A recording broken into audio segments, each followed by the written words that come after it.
What's up my VCNs? क्या हाल चाल? I'm sure all of you must be doing really good. So बच्चे, आज हम करने वाले हैं अपना एक और माइंड मैप जिसका नाम है अल्कोहल फिनोल ईथर।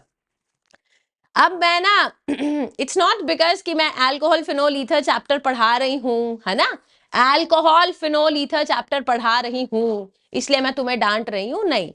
जब मैंने ना ये माइंड मैप सीरीज स्टार्ट करी थी तो बहुत एक जोश अच्छा देखने को मुझे मिला था कि मैम हम करेंगे, हम डेली बेसिस पे करेंगे, आप इनऑर्गेनिक पूरी अच्छे से रिवाइज करा देना। मैंने कराई, तुमने करी भी, दैट्स गुड। उसके बाद तुमने बोला कि ऑर्गेनिक कराओ और फिर मेरा पारा हाई हो चुका था। वो तुम्हें सीन याद होगा ना जब मैंने तुम्हें कहा था कि मैं नहीं कराऊंगी बिकॉज तुम कर नहीं रहे हो। फिर तुमने मुझे डांटा कि आप हमेशा ना कुछ बच्चों की वजह से ना सभी का नुकसान कर देते हो, हम तो कर रहे थे। अब फिर वही हो रहा है, पता है, मैम कर रही है बट तुम नहीं कर रहे हो और ये गलत बात है। आई डोंट थिंक कि तुम मुझे इसका कोई एक वैलिड एक्सप्लेनेशन दे सकते हो कि क्यों नहीं कर रहे हो।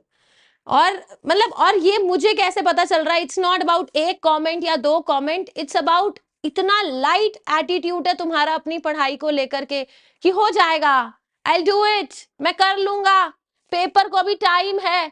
डू यू रियलाइज कि ये जो 20-22 दिन तुम्हारे एग्जाम को बचे हैं, अगर इन 20-22 दिन में तुमने अच्छे से मेहनत नहीं करी, तुम्हें समझ भी आ रहा है कि तुम्हारे पेरेंट्स ने, तुमने खुद अपने लिए कितनी मेहनत करी है, वो सब पानी फिर जाएगा उस मेहनत पे।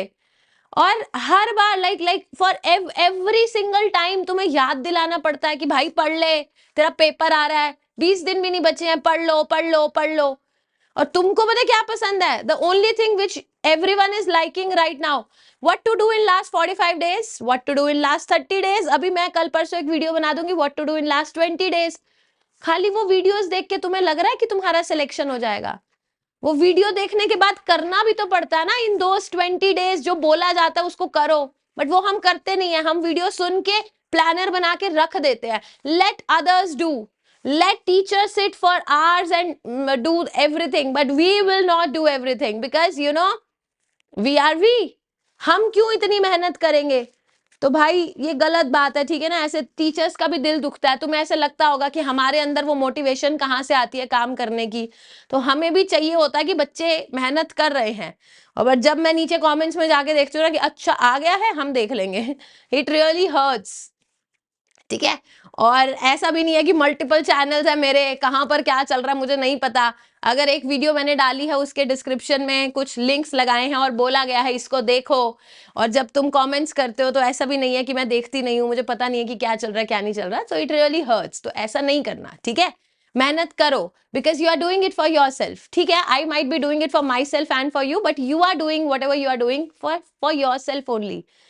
अपने लिए ही कर रहे हो, करोगे अच्छा करोगे, कुछ बन के निकलोगे तो बहुत अच्छी बात है, नहीं बन के निकलोगे तो फिर, है ना, जैसे सभी हैं वैसे तुम भी बन जाना।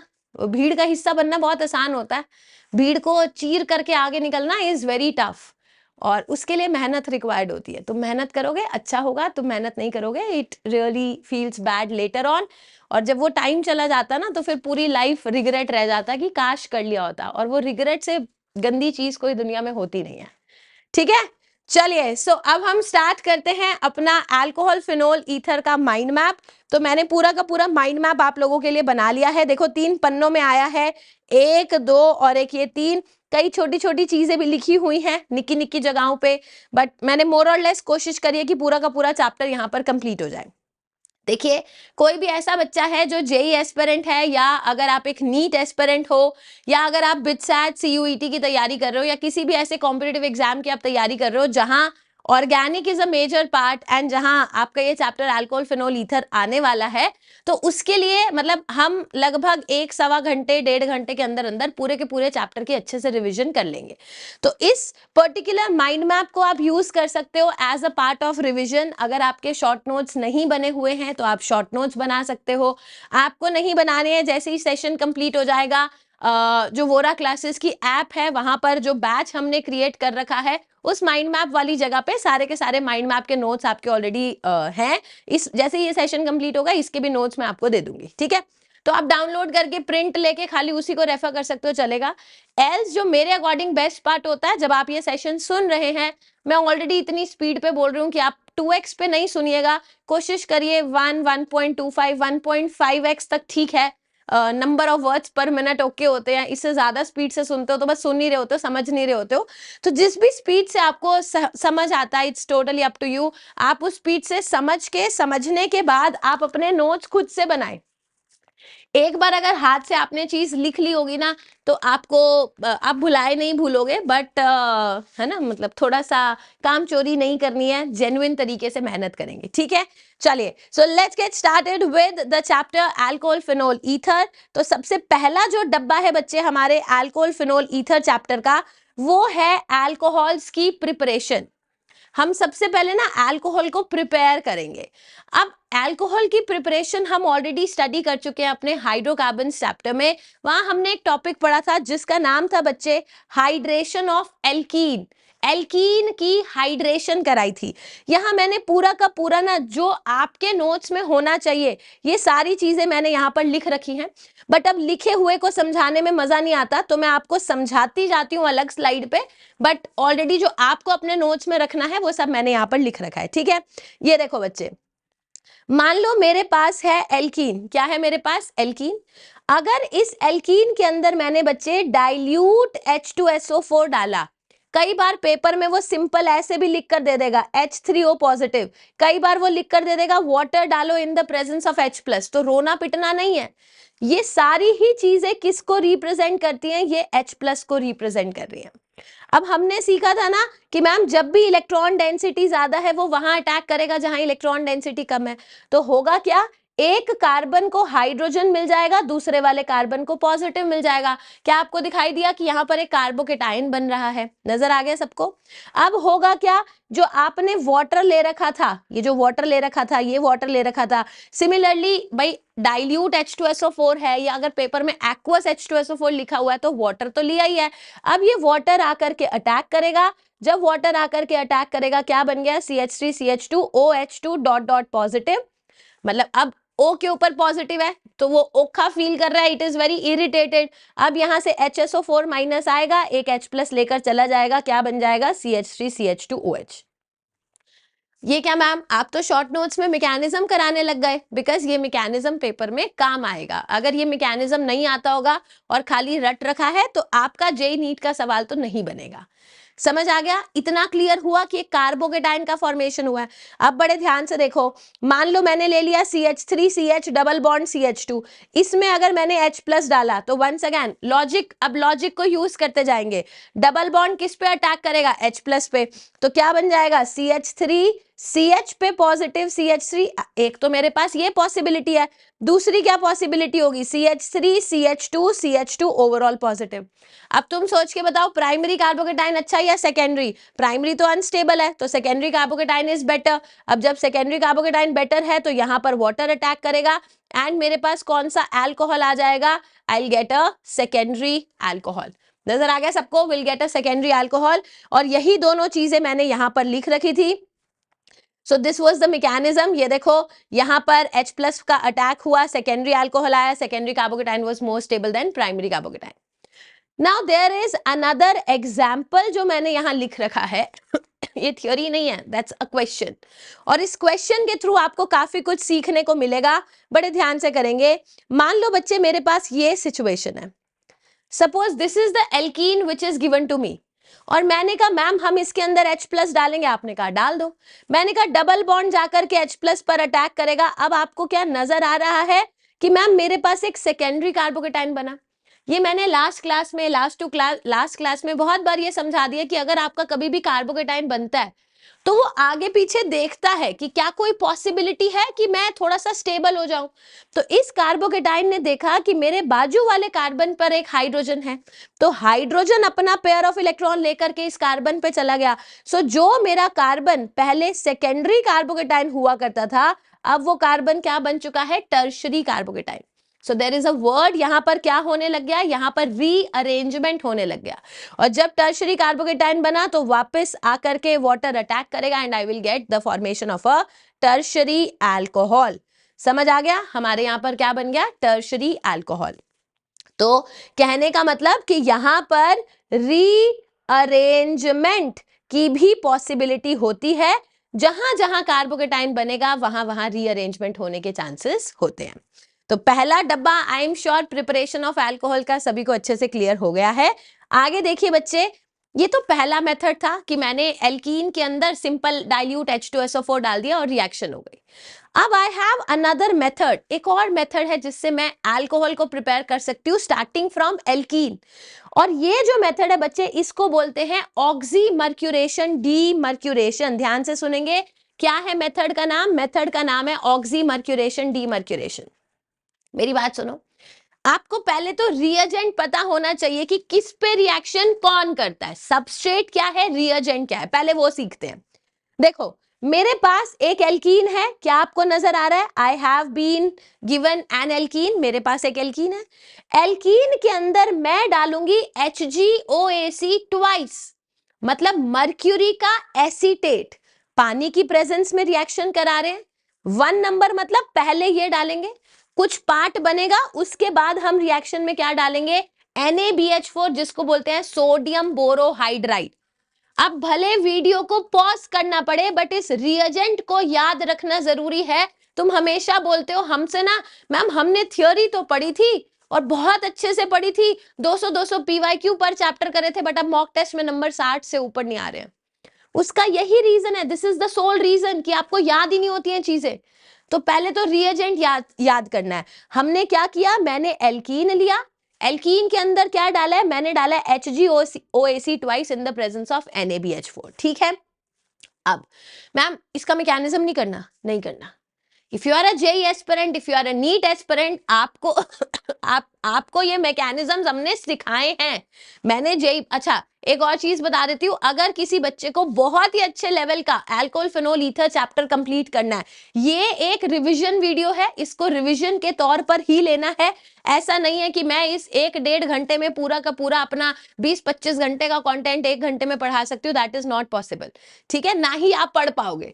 तो अगर आपको रिवीजन करनी है, क्या क्या रिएजेंट्स हैं, क्या मैकेनिज्म है, छोटी छोटी चीजें वो हम कंप्लीट कर लेंगे, जिनसे क्वेश्चंस पेपर में आते हैं वो यहां से हो जाएगा।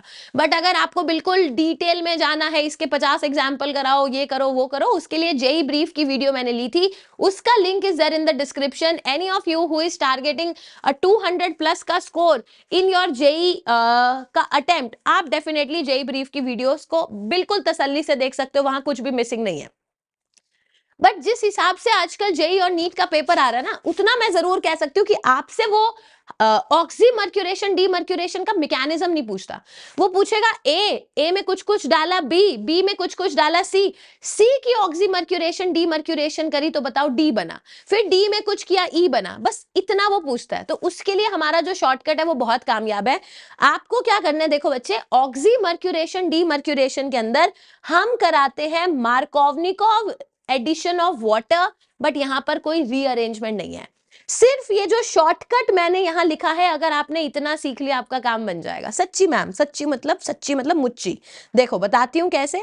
मान लो बच्चे, मेरे पास था CH3CH डबल बॉन्ड CH2, ठीक है। इसके अंदर मैंने क्या डाला है? इसके अंदर मैंने डाला है HgOAc होल ट्वाइस, वाटर का एडिशन है, और दूसरा क्या डाला है? इन द प्रेजेंस ऑफ NaBH4 हमारी रिएक्शन होगी। आपको कभी भी ये रिएजेंट्स दिखे, आपने क्या करना है? आपने इस पूरे रिएजेंट को गोली मारनी है, कहो कि भाई तेरे से हमें मतलब नहीं है। मैं ना सिर्फ H+ और OH- को ऐड करूंगी। रिएक्शन का नाम क्या है? रिएक्शन का नाम है OMDM, ऑक्सीमर्क्यूरेशन डीमर्क्यूरेशन। कई बार केवल इतना भी लिख देता है वो, OMDM। अब कैसे करेंगे? आपको ये देखना है कि मैम यहां तो बड़े सारे M आ रहे हैं। M का मतलब है, आपको बस ऐसे ही याद रखना है कि यहां पर ना हम पानी का मार्कोवनिकोव एडिशन करा देंगे। मार्कोवनिकोव एडिशन मतलब ये सब भूल जाओ, एज इफ आप सिर्फ H+ और OH- को ऐड कर रहे हो। सो जब आप एल्कीन में H+ OH- को ऐड करते हो, तो सोचो ना, सबसे पहले मेरे पास सेकेंडरी कार्बोकेटाइन बनेगा और उसके बाद OH- यहां पर आकर के अटैक करेगा, क्या बनेगा? CH3CHOH and CH3। मगर याद रखो, जब मैंने मार्कोवनिकोव एडिशन कराया था तो हम रीअरेंजमेंट कराते थे ना। यहां इस क्वेश्चन में हम कुछ भी हो जाए, मगर हम कोई भी रीअरेंजमेंट नहीं कराएंगे। आपको ये मान के चलना है that there will not be any kind of rearrangement that is taking place. मुझे चुपचाप से डबल बॉन्ड पे मार्कोवनिकोव एडिशन करना है, किसका? पानी का। इसको बोलते हैं OMDM। इससे ज्यादा पेपर में नहीं पूछते, ठीक है, बट बहुत बार होता है ए से बी, बी से सी, सी से डी, और आपको सी से डी का पता नहीं होता और आप एफ तक जा ही नहीं पाते हो। तो वहां पे ये रिएजेंट्स, ये छोटी छोटी चीजें याद रखनी होती है कि अच्छा HgOAc ट्वाइस वाटर NaBH4 आया था तो मैम ने क्या कहा था, पानी का एडिशन कराना है। सिर्फ इतना क्लिक कर गया, क्वेश्चन हो जाएगा। ठीक है, चलिए अगली रिएक्शन पे चलते हैं बच्चे। अगली जो हमारी रिएक्शन है इसका नाम है कुचरोव्स रिएक्शन। ये कुचरोव्स रिएक्शन का नाम ना तो आपके जेई में है, ना आपके नीट में है, ना आपके बिटसैट में है। मतलब नाम इज नॉट देयर बट काम इज देयर। होता क्या है, मान लो बच्चे मेरे पास क्या है, मेरे पास आपको नजर आ रहा है आई हैव एन एल्काइन। मेरे पास क्या है, एल्काइन। तो जब मुझे एल्काइन की रिएक्शन करानी है पानी के साथ तो ये रिएक्शन बहुत कठिन होती है। क्यों? क्योंकि ये जो ट्रिपल बॉन्ड है ना, इसकी इलेक्ट्रॉन डेंसिटी बहुत जकड़ी हुई है, बहुत स्ट्रांगली हेल्ड है इलेक्ट्रॉन क्लाउड, तो वो जाकर के H+ पे खुशी खुशी अटैक नहीं करता। अब अगर मैं चाहती हूं कि वो जाकर के H+ पर अटैक करे, वंस अगेन यहां पर हम क्या करना शुरू कर देते हैं, हम मर्क्यूरी का सॉल्ट डालना शुरू कर देते हैं। फॉर एग्जाम्पल HgSO4 मैंने डाल दिया, तो Hg2+ क्या है, Hg2+ एक ल्यूइस एसिड की तरह बिहेव करेगा। अब ये ट्रिपल बॉन्ड को कहेगा कि इधर आ मेरे पे अटैक कर, तो ट्रिपल बॉन्ड का दिल पिघल जाएगा। ठीक है, वो अपनी इलेक्ट्रॉन डेंसिटी जाकर के Hg2+ पे अटैक करवा देता है। मतलब जो टाइटली हेल्ड इलेक्ट्रॉन क्लाउड था उसको थोड़ा सा लूजन अप करने के लिए हमने क्या डाला, मर्क्यूरी का सॉल्ट। यहां तक क्लियर हुआ? सेम यहां पर भी जो आपने मर्क्यूरी का सॉल्ट डाला है वो इसीलिए डालते हैं कि ताकि जो टाइटली हेल्ड इलेक्ट्रॉन डेंसिटी है उसको हम लूजन अप कर दें। अब अगेन अगर पेपर में आ गया तो अपने को डरना नहीं है, या मर्क्यूरी का सॉल्ट लिखा है, वाटर लिखा है, जो भी लिखा है, आपको बस ये सोचना है कि मैम मैं ना एल्काइन के अंदर पानी कैसे ऐड करूंगा। तो देखो मेरे पास है CH3C ट्रिपल बॉन्ड C और H। ठीक है, आपने कुछ नहीं, पहले H+ का अटैक कराएंगे। जब H+ का अटैक होगा तो ट्रिपल बॉन्ड जाके H+ पे अटैक करेगा, क्या बनेगा, CH3C double bond CH2 positive. Obviously मैं एक सेकेंडरी कार्बोकेटाइन बनाना प्रेफर करूंगी, यही करूंगी। अब वाटर का अटैक कराओ, मैम जब वाटर आकर के अटैक करेगा तो मेरे पास क्या बनेगा, मेरे पास बनेगा CH3C OH2 dot dot positive double bond CH2। समझ आ रहा है? अब H पॉजिटिव निकल जाएगा, जैसे ही H पॉजिटिव निकल गया ध्यान से देखना मेरे पास बन गया CH3COH डबल बॉन्ड CH2।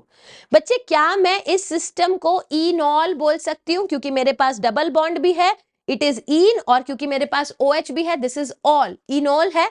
अब क्योंकि मेरे पास इनॉल है, क्या मैं बोल दूं कि मैम हमने GOC में कीटो इनॉल टॉटोमेरिज्म सीखा था, ये इधर जाएगा, ये इधर जाएगा, क्या बनेगा, CH3C double bond OH dot dot पे पॉजिटिव, यहां CH2 माइनस, ये CH2 माइनस इस H+ को ले लेगा, क्या बन जाएगा, CH3C double bond O CH3। तो मैंने क्या देखा, मैंने देखा कि मेरे एल्काइन की, ये एल्काइन ही तो था, मैंने एल्काइन की हाइड्रेशन कराई और मेरे पास क्या बन गया, कीटोन बन गया। ठीक है, प्रोपाइन की रिएक्शन कराने से एसीटोन बन जाता है। एंड आप मानो या ना मानो, ये जेई का, ये नीट का रिपीट PYQ है। It's not just any kind of previous year question, ये बतेरी बार पेपर में पूछा गया है। चमक गया? तो इस रिएक्शन का नाम है बच्चे कुचरोव्स रिएक्शन। काम सारी चीजें मैंने आपको सिखा दी हैं, तो रिएक्शन मेरे ख्याल से अच्छे से सबको क्लियर हो गई है। डन है? चलो अब आगे बढ़ते हैं, नन्नी मुन्नी और छोटी छोटी बातें करते हैं। एक और रिएजेंट है। अगेन इस रिएजेंट की ज्यादा डिटेल आपसे कोई नहीं पूछता, बट ये कई बार पेपर में आ जाता है। रिएजेंट का नाम है बच्चे बेयर्स रिएजेंट। बेयर्स रिएजेंट क्या होता है, मान लो मेरे पास एक एल्कीन है, नजर आ रहा है, वी हैव एन एल्कीन। जब भी मैं एल्कीन के अंदर कोल्ड डाइल्यूट एल्कलाइन 1% KMnO4 डालती हूं, कोल्ड लिखा हो, डाइल्यूट लिखा हो, एल्कलाइन लिखा हो, 1% लिखा हो KMnO4, कि भाई हमने KMnO4 डाला। अब KMnO4 क्या करेगा, देखो KMnO4 की शक्ल कुछ इस तरीके से होती है, MnO- double bond O double bond O double bond O, कुछ इस तरीके से होता है। ये जाकर के इस डबल बॉन्ड पर रिएक्शन शो करता है। क्या मैकेनिज्म है, हमें करना है, हमें नहीं करना। आपको जो बस याद रखना है वो क्या याद रखना है, ये सब मैं हटा देती हूँ जो चाहिए ही नहीं।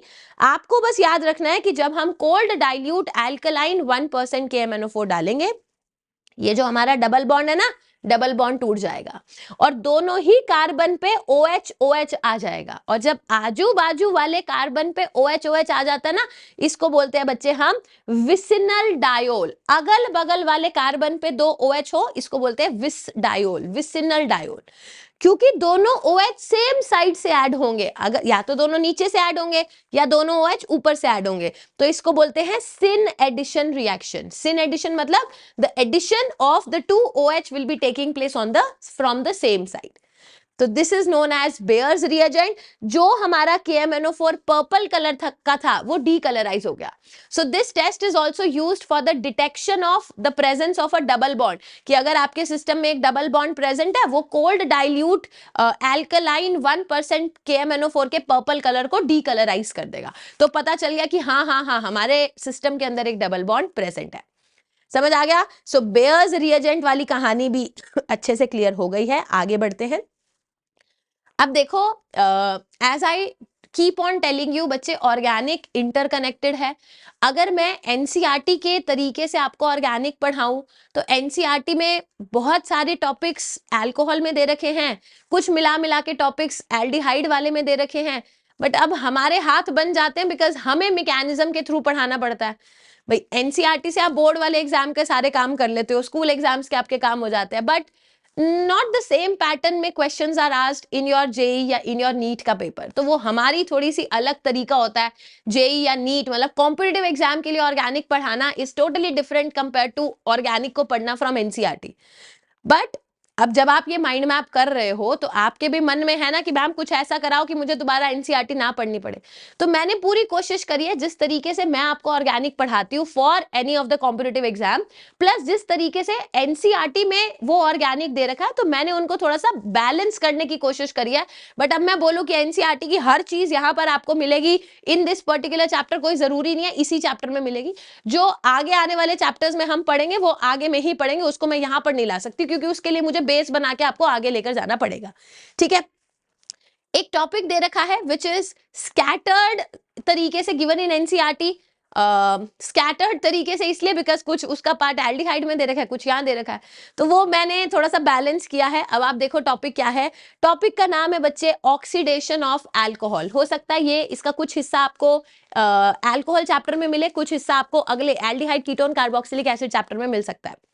देखो हुआ क्या, हम ऑक्सीडेशन कराना चाहते हैं अल्कोहल की। बच्चे मुझे बस 1 सेकंड का समय दे दो, मैंने रिकॉर्डिंग स्टार्ट कर दी और ये नहीं देखा कि वॉइस आ रही थी या नहीं। ऐसा ना हो कि मैं 2 घंटे की रिकॉर्डिंग करने के बाद समझ आया कि वॉइस नहीं आ रही थी। So you just allow me a second, I will just check. ओह शुक्र है भाई, ठीक है, हाँ शुक्र है मेरी आवाज आ रही है ना। मैं तुम्हें बताती हूँ ऐसा बहुत बार होता है, ठीक है, एंड पर्टिकुलरली जो रिकॉर्डेड सेशंस होते हैं ना उसमें ऐसा बहुत बार होता है कि हम लोग ना पढ़ाना शुरू कर देते हैं एंड कई बार होता है कि भाई माइक डिस्कनेक्टेड था, ऑन करना भूल गए, मतलब जिस सिस्टम में हम रिकॉर्डिंग कर रहे हैं उसमें कुछ इश्यू हो गया। तो the first thing that we have to do while we record a session is to cross check कि सब कुछ सही है या नहीं है। तो मैंने आज स्टार्ट कर दी recording but I didn't check कि मेरी आवाज आ रही थी या नहीं। एंड आप बिलीव नहीं करोगे, ऐसा मेरे साथ भी, निशान सर के साथ भी बहुत बार हुआ है कि हम स्टूडियो में आए हैं, ठीक है, ऑलरेडी लाइफ में बहुत सारी प्रॉब्लम्स चल रही हैं, इतनी सारी क्लासेस हैं, इतना बर्डन है, और हम आए हैं। और ऐसा मेरे साथ अभी हाल ही में हुआ था। मैं जेई एडवांस का एक टेस्ट रिकॉर्ड कर रही थी, ठीक है, टेस्ट का video solution I was recording and मतलब वो मुझे लिटरली याद है वो सीन। तो जेई एडवांस का जब आप टेस्ट का वीडियो सॉल्यूशन रिकॉर्ड करते हो ना तो वो बहुत लंबा हो जाता है, like it's a huge thing कि आपने पहले पूरा टेस्ट पेपर बनाया, फिर सॉल्व भी किया, फिर आप उसको रिकॉर्ड कर रहे हो। मैंने पूरा रिकॉर्ड कर दिया एंड मैं बहुत खुश थी कि चलो शुक्र है खत्म हो गया। एंड भाई तुम बिलीव नहीं करोगे, जैसे ही मैंने उसको अपलोड करा जहां पर करना था, जिस भी बैच में करना था, वहां आई रियलाइज्ड कि वॉइस ही नहीं आई। मतलब 3-3.5 घंटे का सेशन था एंड वॉइस नहीं आई। मुझे इतना ज्यादा बुरा लगा कि भाई साहब अब इतना बड़ा पूरा का पूरा दोबारा करने में, मतलब and then you get bored क्योंकि अभी अभी आपने किया है, अब उसी क्वेश्चन को दोबारा दोबारा कौन सॉल्व करता है। तो मतलब ऐसा हो जाता है, मतलब it happens many a times कि एक बार ऐसे ही हुआ निशांत सर के साथ। ही वाज रिकॉर्डिंग एक सेशन, 1.5-2 घंटे का सेशन था, रिकॉर्डेड थिंकिंग दैट रिकॉर्डिंग चालू है एंड बाद में पता चला कि रिकॉर्डिंग वाला बटन दबा ही नहीं था। तो ऐसे कांड होते रहते हैं हमारी जिंदगी में, ठीक है। तभी अभी मुझे जब रियलाइज हुआ ना कि पता नहीं चेक नहीं किया था आवाज आ रही है नहीं, मैं रुक गई कि पता चले मैं 2 घंटे का रिकॉर्ड करके दोबारा माइंड मैप रिकॉर्ड कर रही हूँ, which is very very tough. फिर बोर हो जाता है ना यार, बंदा कितनी बार मतलब अल्कोहल की ऑक्सीडेशन पढ़ाएंगे और वो भी तुरंत के तुरंत सेम टाइम पे। तो ठीक है, सॉरी थोड़ा सा डिस्ट्रप्शन हो गया इन बिटवीन, सॉरी सॉरी। चलो ठीक है, तो अब अगला जो टॉपिक है उसका नाम है ऑक्सीडेशन ऑफ अल्कोहल। मुझे अल्कोहल को ऑक्सीडाइज कराना है, इसको पहले समझते हैं बच्चे। मान लो जो OH आपका मेन फंक्शनल ग्रुप है, अगर वो ऐसे कार्बन से जुड़ा है जो आगे एक ही कार्बन चेन से जुड़ा है, उसको बोलते हैं प्राइमरी अल्कोहल। ये मेरा क्या हो गया, प्राइमरी अल्कोहल। अगर मेरा OH एक ऐसे कार्बन से जुड़ा है जो आगे 2 कार्बन चेन से जुड़ा है, इसको बोलते हैं सेकेंडरी अल्कोहल। अगर मेरा OH एक ऐसे कार्बन से जुड़ा है जो आगे 3 कार्बन चेन से जुड़ा है, this is known as tertiary alcohol. समझ आया बच्चे? जब हम प्राइमरी अल्कोहल की ऑक्सीडेशन करेंगे, whenever I will oxidize a primary alcohol, वो पहले एल्डिहाइड में कन्वर्ट होगा और एल्डिहाइड की फर्दर ऑक्सीडेशन पॉसिबल होती है और वो कहां चला जाएगा, कार्बोक्सिलिक एसिड। जब मैं सेकेंडरी अल्कोहल की ऑक्सीडेशन करूंगी तो वो कहां तक जाता है, it will go just to ketone. अब कीटोन की फर्दर ऑक्सीडेशन होना बहुत टफ होता है, तो कीटोन कीटोन तक ही रह जाता है, उससे आगे ऑक्सीडाइज नहीं होता। और टर्शरी अल्कोहल, क्योंकि जो OH है वो जिस कार्बन से जुड़ा है उसके पास एक भी हाइड्रोजन है नहीं, तो टर्शरी अल्कोहल की ऑक्सीडेशन होती ही नहीं है। समझ आ गया? तो ये बेसिक पैटर्न है। Primary will go to aldehyde, aldehyde will be further converted to acid, secondary will go to ketone and will stop there. Tertiary की ऑक्सीडेशन होती ही नहीं है। अब मेरे पास ना दुनिया भर के रिएजेंट्स हैं और हम उन एक एक करके सारे रिएजेंट्स को डिस्कस करेंगे, क्योंकि ये रिएजेंट्स हमारे पेपर स्पेसिफिक है, ये पेपर में आते रहते हैं, आए दिन आपको ऐसे क्वेश्चन देखने को मिलेंगे। तो मैंने सेंटर में लिख दिया, देखो primary, secondary and tertiary alcohol. देखो कुछ मेरे पास ऑक्सीडाइजिंग एजेंट्स होते हैं जिनको हम बोलते हैं स्ट्रॉन्ग ऑक्सीडाइजिंग एजेंट। जैसे फॉर एग्जांपल एक ऑक्सीडाइजिंग एजेंट है KMNO4 in the presence of acidic medium और इसको गर्म कर रहे हैं, या फिर K2Cr2O7 in the presence of acidic medium, या hot K2Cr2O7, KMNO4 in the presence of acidic condition. तो होता क्या है, प्राइमरी किस में कन्वर्ट हो जाएगा बच्चे, एसिड में, सेकेंडरी किस में जाएगा, कीटोन में, और टर्शरी की कोई रिएक्शन नहीं होगी। समझ आया? तो हॉट KMNO4 हो गया, या KMNO4 दे रखा है एसिडिक मीडियम में, या K2Cr2O7 एसिडिक मीडियम में दे रखा है, ये है under normal condition. Extreme condition, vigorous condition अभी भी नहीं दी। नॉर्मली अगर आपने KMNO4 डाला है प्राइमरी अल्कोहल में तो वो उसको एसिड तक लेकर जाएगा। एक अगला जो NCERT में रिएजेंट बच्चे स्पेसिफिकली मेंशन्ड है और यहां से लिटरली बहुत अच्छे क्वेश्चंस बनते हैं, वो है कॉपर। कॉपर, या कई बार बुक्स में लिखा होता है रेड हॉट कॉपर ट्यूब, जैसे रेड हॉट आयरन ट्यूब होता है ना, ऐसे ही रेड हॉट कॉपर ट्यूब या कॉपर हीट। आप देख रहे हो कॉपर हीट 300 डिग्री सी, ये हमारा रिएजेंट है। ये क्या करता है, ये एक माइल्ड ऑक्सीडाइजिंग एजेंट है, ये बहुत ज्यादा अच्छे से ऑक्सीडाइज नहीं करता। तो ये प्राइमरी अल्कोहल को कहां लेकर जाएगा, एल्डिहाइड में। सेकेंडरी अल्कोहल को कहां लेकर जाएगा, कीटोन में। एंड मोस्ट इंपॉर्टेंट केस, जो आपका टर्शरी अल्कोहल होता है, जो देखो दिखने में कैसा था, this was the case of tertiary alcohol, है ना, ये कहां हो जाऊं मैं, यहां, this was the case of tertiary alcohol. तो टर्शरी अल्कोहल को KMNO4 क्या, K2Cr2O7 क्या, ये कुछ नहीं बिगाड़ पाए थे, मगर जो कॉपर हीट होता है ना, मेटल है, ये क्या करता है, पानी निकाल देता है। पानी निकाल देता है तो H+ यहां गया, ये इधर आया, ये इधर गया, मतलब it will undergo dehydration reaction और मेरे पास किसकी प्राप्ति हो जाती है, एक एल्कीन की प्राप्ति हो जाती है। तो ध्यान रखनी है ये रिएक्शन भी, कॉपर हीट टर्शरी अल्कोहल को डिहाइड्रेट कर देता है। डिहाइड्रेट करने का मतलब पानी निकाल देता है। समझ आ गया? तो ये वाला रिएजेंट भी आपको क्लियर हो गया है। आगे देखिए, आगे मेरे पास ना 2 और माइल्ड ऑक्सीडाइजिंग एजेंट हैं। एक का नाम है बच्चे PCC। PCC का फुल फॉर्म है पिरिडीनियम क्लोरोक्रोमेट। कई बार बुक्स, मतलब कई बार आपके पेपर में PCC लिखा होगा, कई बार वो पिरिडीनियम क्लोरोक्रोमेट लिख देगा, इससे ज्यादा कुछ नहीं। कई बार वो स्ट्रक्चर ड्रॉ कर देगा, क्या मैंने बोला, पिरिडीनियम क्लोरोक्रोमेट। तो ये देखो, पिरिडीन CrO3 क्रोमियम का ऑक्साइड, जहां chromium is there in +6 oxidation state, साथ में HCl। ऐसा भी हो सकता है कि ये पिरिडीन क्योंकि बेस है, ये जाकर के H+ पे अटैक कराएगा और मेरे को पेपर में क्या लिखा हुआ मिलेगा, पिरिडीनियम, ये CrO3.Cl। So these are the 4 ways जिसमें pyridinium chlorochromate, PCC, pyridinium chlorochromate, ये पिरिडीनियम क्लोरोक्रोमेट ऐसे लिख कर दे देगा, या पिरिडीन CrO3 HCl लिख कर दे देगा। एक तो ये रिएजेंट है। दूसरा जो रिएजेंट है बच्चे उसका नाम है PDC। PDC का पूरा नाम होता है पिरिडीनियम डाइक्रोमेट। मान लो मेरे पास क्रोमिक एसिड है H2Cr2O7, तो इसने अपना H+ दिया, ये पिरिडीन के साथ गया, क्या बन गया? पिरिडीनियम डाइक्रोमेट। ये दोनों के दोनों माइल्ड ऑक्सीडाइजिंग एजेंट है। माइल्ड ऑक्सीडाइजिंग एजेंट का मतलब ये प्राइमरी अल्कोहल को किस में कन्वर्ट करेंगे? एल्डिहाइड में। सेकेंडरी को किस में कन्वर्ट करेंगे? कीटोन में। और टर्शरी को किस में कन्वर्ट करेंगे? No reaction. They will not convert tertiary alcohol into anything. समझ आ गया? तो ये रिएजेंट स्पेसिफिक क्वेश्चंस हैं, ये पेपर में आए दिन पूछे जाते हैं, कनेक्टेड टॉपिक्स हैं। मतलब अगर आप सोच रहे हो कि मेरे को ऑर्गेनिक में नंबर लेने हैं, किसी भी एक क्वेश्चन में आप चाहते हो कि मेरा +4 हो जाए, वो तभी पॉसिबल होता है जब आप सारे रिएजेंट्स को कनेक्ट करना जानते हो। तो वो कनेक्शन के लिए ये सारे छोटे छोटे रिएजेंट्स आपको आने चाहिए। अगला एक और रिएजेंट है जो मेरे ख्याल से एनसीईआरटी में it is given in the chapter aldehyde ketones carboxylic acid. Reagent का नाम है बच्चे जॉन्स रिएजेंट। जॉन्स रिएजेंट क्या होता है? आपने क्रोमियम का ऑक्साइड लेना है CrO3 H2SO4 की प्रेजेंस में, या फिर आप सीधा क्या ले लोगे? H2CrO4। क्या ले लोगे? H2CrO4। तो ये है, यहां पर भी क्रोमियम आप देख सकते हो कि it is in high oxidation state, अपनी मैक्सिमम +6 में है।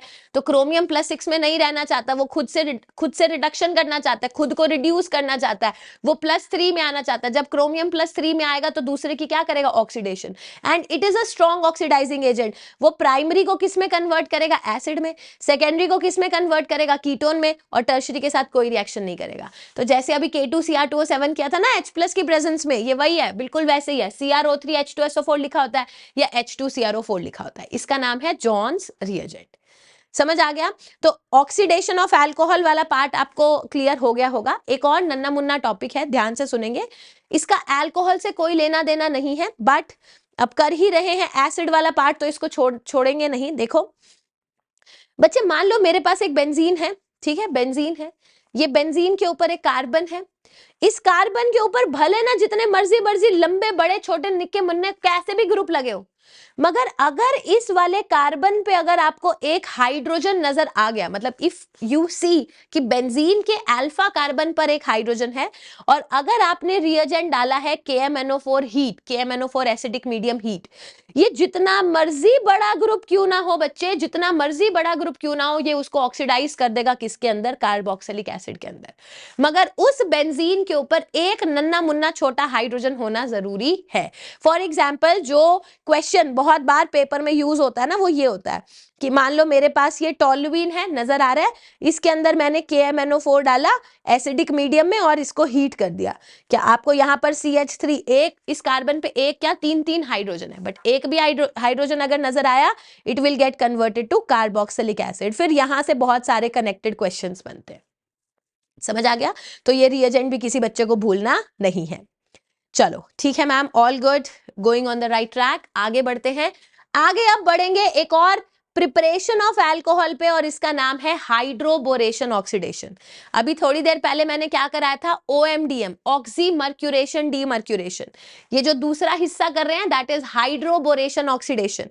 अगेन इसको हम कई बार शॉर्ट में ना हबो भी लिख देते हैं, हबो, हाइड्रोबोरेशन ऑक्सीडेशन। अब ये जो हाइड्रोबोरेशन ऑक्सीडेशन है, अगेन इसका बहुत अच्छा मैकेनिज्म है, किसी भी बच्चे को देखना है, जेई ब्रीफ में मैंने करा रखा है। बट क्या पेपर में मैकेनिज्म उतना रिक्वायर्ड है? उतना रिक्वायर्ड नहीं है। पेपर में अगर शॉर्टकट याद रहेगा तो काम बन जाएगा, अड़ोगे नहीं फॉर श्योर। देखो पहले तो रिएजेंट और सबस्ट्रेट समझते हैं। तो रिएजेंट और सबस्ट्रेट क्या है? सबसे पहले मेरे पास एक एल्कीन है, एल्कीन दिख रहा है। एल्कीन के अंदर मैं डालूंगी BH3। अब BH3 तो वो होता है ना इलेक्ट्रॉन डेफिशिएंट स्पीशीज है, तो वो अपने डाइमर की फॉर्म में नेचर में एग्जिस्ट करता है। It exist in nature in the form of B2H6, और हम इसको THF, टेट्रा हाइड्रोफ्यूरैन की प्रेजेंस में डालते हैं। सो पेपर में BH3 THF भी लिखा हो सकता है, या फिर पेपर में B2H6 in the presence of THF भी लिखा हो सकता है। अब इसकी रिएक्शन कराई है मैंने H2O2, मतलब पहला BH3 डाल दिया THF की प्रेजेंस में, या फिर B2H6 डाल दिया THF की प्रेजेंस में, और दूसरा डालना है मैंने बेस की प्रेजेंस में, या एक ऑक्सीडाइजिंग एजेंट ले लो जैसे H2O2। होगा क्या मैम? होगा क्या? आप ये देखो, फॉर एग्जाम्पल एक जगह एक पन्ना मुझे चाहिए। देखो मेरे पास है CH3 CH double bond CH2, paper में क्या लिखा हुआ है, पेपर में लिखा हुआ है कि BH3 डालेंगे THF की प्रेजेंस में 1 नंबर पे और 2 नंबर पे OH माइनस डाल देंगे। ये पेपर वाला लिख कर देगा। मैंने कहा हम इसको कहेंगे कि I am sorry, we don't care, कुछ सिंपल बताओ, तुम वाटर लिख लो H प्लस और OH माइनस।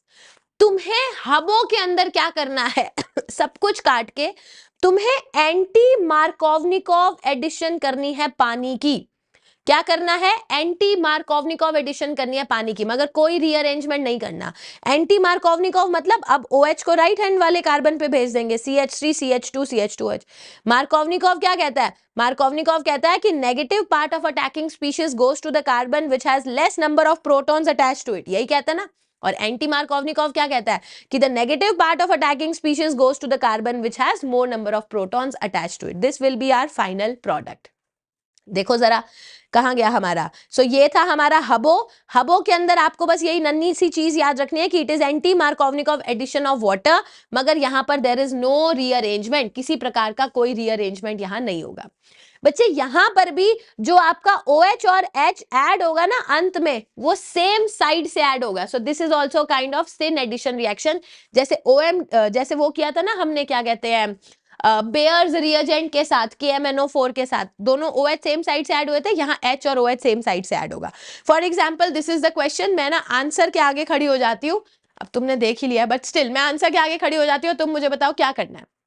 क्या आपको यहां पर एक डबल बॉन्ड नजर आ रहा है, आ रहा है। क्या तुम्हें BH3 THF H2O2 OH minus नजर आ रहा है, आ रहा है। क्या तुम इतना समझदार बन चुके हो कि इसको काटेंगे और H प्लस और OH माइनस लिखेंगे, हाँ जी, क्योंकि हबो है। हबो में मैम ने सिखाया था एंटी मार्कोवनिकॉव एडिशन होगी, तो क्या आपको फील आ रहा है कि OH वहां जाएगा जहां नंबर ऑफ हाइड्रोजन ज्यादा है। तो OH मान लो मैंने कहा कि ऊपर से यहां आ गया, अब मैं इधर हो जाती हूँ। मान लो मैंने कहा कि OH ऊपर की साइड से आया है, OH ऊपर की साइड से आया है, तो जो सामने वाले कार्बन पर H आएगा ना वो भी ऊपर की साइड से आएगा, तो जो H आएगा वो भी ऊपर की साइड से आएगा। एंड हेंस जो CH3 ग्रुप जो यहां पर हमारा बचा था, ये CH3 ग्रुप नीचे की साइड चला जाएगा। So this was another method of preparation of alcohol जिसका नाम था हबो हाइड्रोबोरेशन ऑक्सीडेशन।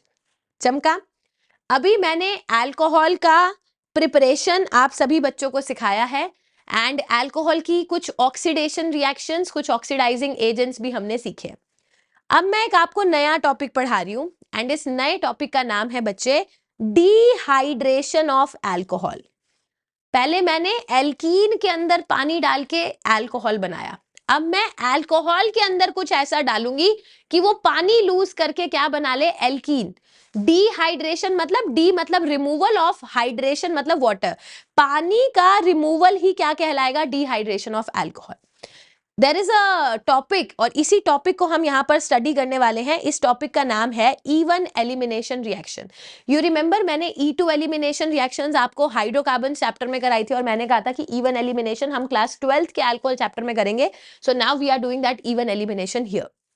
समझे जरा बच्चे, मान लो मेरे पास एक अल्कोहल है, पहले आपको रिएजेंट समझना है, क्या बनेगा वो समझना है, फिर मैं मैकेनिज्म सिखाऊंगी। मान लो मेरे पास बच्चे एक अल्कोहल है, अल्कोहल के अंदर आपको डालना है डिहाइड्रेटिंग एजेंट। एग्जाम्पल है कॉन्सेंट्रेटेड H2SO4 या फिर कॉन्सेंट्रेटेड H3PO4, ये दोनों बहुत ही अच्छे डिहाइड्रेटिंग एजेंट है। पानी चूस लेते हैं, पानी चूस लेंगे, ये किस में कन्वर्ट हो जाएगा, एल्कीन में। किस में कन्वर्जन हो जाएगी, एल्कीन में। Now what is the mechanism, ma'am हमें बिना मैकेनिज्म के चीजें नहीं समझ आती हैं, तो लो एक क्वेश्चन जो मैंने पिछली स्क्रीन में ही ले रखा है उसी के थ्रू सिखाऊंगी। क्या आपको ये साइक्लोहेक्सेनॉल नजर आ रहा है, आ रहा है। अगर मैंने इसके अंदर कॉन्सेंट्रेटेड H2SO4 डाला और हीट करेंगे, तो कॉन्सेंट्रेटेड H2SO4 क्या करेगा, सबसे पहले ये अपना H प्लस देगा। अब अल्कोहल ने देखा ओ वाव H प्लस आया, तो वो फटाफट से जाके H प्लस पर अटैक करेगा, क्या बन जाएगा OH2 डॉट डॉट पॉजिटिव। अब हमने देखा कि मैम अब ऑक्सीजन पे पॉजिटिव आ गया, तो ऑक्सीजन को झटका लगा, उससे बर्दाश्त होगा नहीं, वो क्या करेगा, वो अपना पेयर ऑफ इलेक्ट्रॉन लेकर के निकल जाएगा। क्या आपको दिखाई दे गया कि मैम एक कार्बोकेटाइन का फॉर्मेशन बन चुका है, क्या यहां तक नजर आया। और जब भी कार्बोकेटाइन बनेगा, do you understand that this is the slow step of the reaction, इसी को रेट डिटर्मिनिंग स्टेप कहेंगे। क्या मैं बोल सकती हूँ इस पूरी रिएक्शन का जो रेट है वो स्लोएस्ट स्टेप पर डिपेंड करेगा, तो rate is directly proportional to the concentration of alcohol. भाई अगर तुमने ये अल्कोहल ज्यादा लिया होगा तो वो फटाफट से रिएक्शन शो करेगा, क्योंकि रेट केवल एक ही की कॉन्सेंट्रेशन पे डिपेंड कर रहा है. So that is why the reaction is known as E1, unimolecular reaction है. E क्यों बोला? अब देखो, अब जो आपने H2SO4 लिया था उसने अपना H प्लस तो यहां दे दिया, अब HSO4 माइनस बचा था ना, अब HSO4 माइनस आएगा और HSO4 माइनस आते ही पता है क्या करेगा? देखो, जिस कार्बन पे पॉजिटिव है उसके बाजू वाले कार्बन को ऐसे देखेगा, वो कहेगा ओ तेरे पास H प्लस है, और फिर गाना गाएगा, कहेगा मुझे तेरे H प्लस से प्यार हो गया है और हम तेरे को चुरा करके ले जाएंगे. कौन सा गाना गाता है? ये गाएगा, हम तुमको चुरा कर ले जाएंगे, डोली में बिठा कर ले जाएंगे. तो क्या तुमको नजर आ गया कि अल्कोहल से एल्कीन की प्राप्ति हो चुकी है? This was the entire mechanism. क्या आपको ये भी नजर आया है कि मैम यहाँ पर कार्बोकेटायन बन रहा है, और जब जब दुनिया में कार्बोकेटायन बनता है, कार्बोकेटायन के बनने से क्या आपको ये बात पता है कि रीअरेंजमेंट के चांसेस होते हैं? अगर रीअरेंजमेंट हो सकता है तो रीअरेंजमेंट होगा. चमका? तो ये देखो, ये मैकेनिज्म मैंने यहाँ पर लिख रखा है. सबसे पहले OH ने H प्लस पर अटैक करा, OH2 पॉजिटिव बन गया, यहाँ पर डबल बॉन्ड आ गया. क्या आपको ये भी समझ आया है कि जो रेट है वो कार्बोकेटाइन की फॉर्मेशन पे डिपेंड कर रहा है, क्योंकि रेट केवल एक ही की कॉन्सेंट्रेशन पे डिपेंड कर रहा है, which is the concentration of alcohol. The reaction is known as E one elimination. Elimination क्यों बोला? क्योंकि इस सिस्टम ने आपको दिखा यहां से OH और बाजू वाले कार्बन से H का लूज कर दिया, उसको छोड़ दिया, एलिमिनेट हो गया. तो the reaction is known as elimination reaction. चमका? So we have completed page number 1. There are 3 pages और इसी स्पीड से हम करते जाएंगे एंड विल ट्राई कि हमारे सारे के सारे पेजेस एक एक करके कंप्लीट हो जाए. अब मैं कलर्स थोड़े से चेंज कर देती हूँ, है ना, बोर हो जाते हैं हम ऐसे बारी बारी सारे सेम कलर्स ले लेके. तो लेट्स चेंज द कलर. और कौन सा ले लें? चलो येलो ले लेते हैं, ठीक है. तो ये हमने समझ लिया है. अब हम आगे बढ़ेंगे to the second page of our mind map. पहला पन्ना सभी लोगों को अच्छे से समझ आ गया? डर तो नहीं लग रहा? कोई दिक्कत की बात तो नहीं है? डन. अब हम सेकंड पन्ना करेंगे. और तुम्हें अच्छे लगते हो ना तो माइंड मैप, तो एक बार सेशन को लाइक कर दिया करो और शेयर किया करो. मतलब यार, अब मैं हर 1 मिनट में ये चीज रिपीट करूँ कि लाइक करो तो तुम्हें अच्छा लगेगा. इससे अच्छा स्टार्टिंग में लाइक करके अटेंडेंस मार्क कर देनी होती है कि भाई ठीक है, आ गया है, हमने कर लिया है, लाइक, डन. ठीक है, इतना करा करो टीचर्स के लिए. It feels good, we feel motivated. तुम्हें भी तो मोटिवेशन चाहिए होती है, हमको नहीं चाहिए होगी क्या? चाहिए पड़ती है भाई, कहां से करें इतना काम. चलो, अब हमने इवन एलिमिनेशन किया and now I will tell you certain facts about E one elimination. E one elimination में अभी अभी मैंने बोला कि the rate depends upon the concentration of just one of the species alcohol. So can I say the reaction is unimolecular reaction? Can I say the rate determining step was the carbocation formation? तो can I say that कि जितना stable carbocation बनेगा उतनी fast reaction होगी? The more stable carbocation formation जितना अच्छा होगा उतना अच्छा, उतनी जल्दी रिएक्शन होगी. यार बच्चे, तुम्हें एलिमिनेट करना है, तुम्हें बॉन्ड को तोड़ना है. दूसरे स्टेप में भी तो आपने देखा ना, कहां गया ये? दूसरे स्टेप में भी तो आपने देखा ना कि HSO4 माइनस को H प्लस को लेकर जाना है, सिग्मा बॉन्ड को तोड़ना है. अब सिग्मा बॉन्ड को तोड़ना आसान नहीं होता एंड हेंस हम कहते हैं कि जब भी एलिमिनेशन रिएक्शन होगी you need to give high temperature. Elimination will always be favoured at high temperature. ज्यादा एनर्जी देनी पड़ती है तब जाके एलिमिनेशन रिएक्शंस होती हैं. एंड अभी अभी आपको बताया कि अगर कार्बोकेटाइन बनेगा तो रीअरेंजमेंट होने के चांसेस होते हैं. ठीक है, चलो अब आगे देखते हैं. अब ना हमारी एथेनॉल से रिलेटेड कुछ इंपॉर्टेंट 3 इंपॉर्टेंट रिएक्शंस एनसीईआरटी में गिवन है. तीनों का मैकेनिज्म तो ठीक है, मैं अभी आपको करा देती हूँ, but the most important thing is temperature. बच्चे देखो, ये है तुम्हारा अल्कोहल, शराब, एथेनॉल. एथेनॉल में अगर तुमने H2SO4 डाला 90 डिग्री सी पे तो कुछ अलग प्रोडक्ट बनता है, you get the formation of a salt. अगर आपने H2SO4 डाला बट टेम्परेचर बढ़ा दिया, 140 डिग्री सी कर दिया, यू गेट ईथर. और अगर टेम्परेचर 170 डिग्री सी कर दिया, यू गेट एल्कीन. मैम आप मैकेनिज्म नहीं सिखाओगे? अभी सिखाऊंगी, पहले तुम ये याद करो.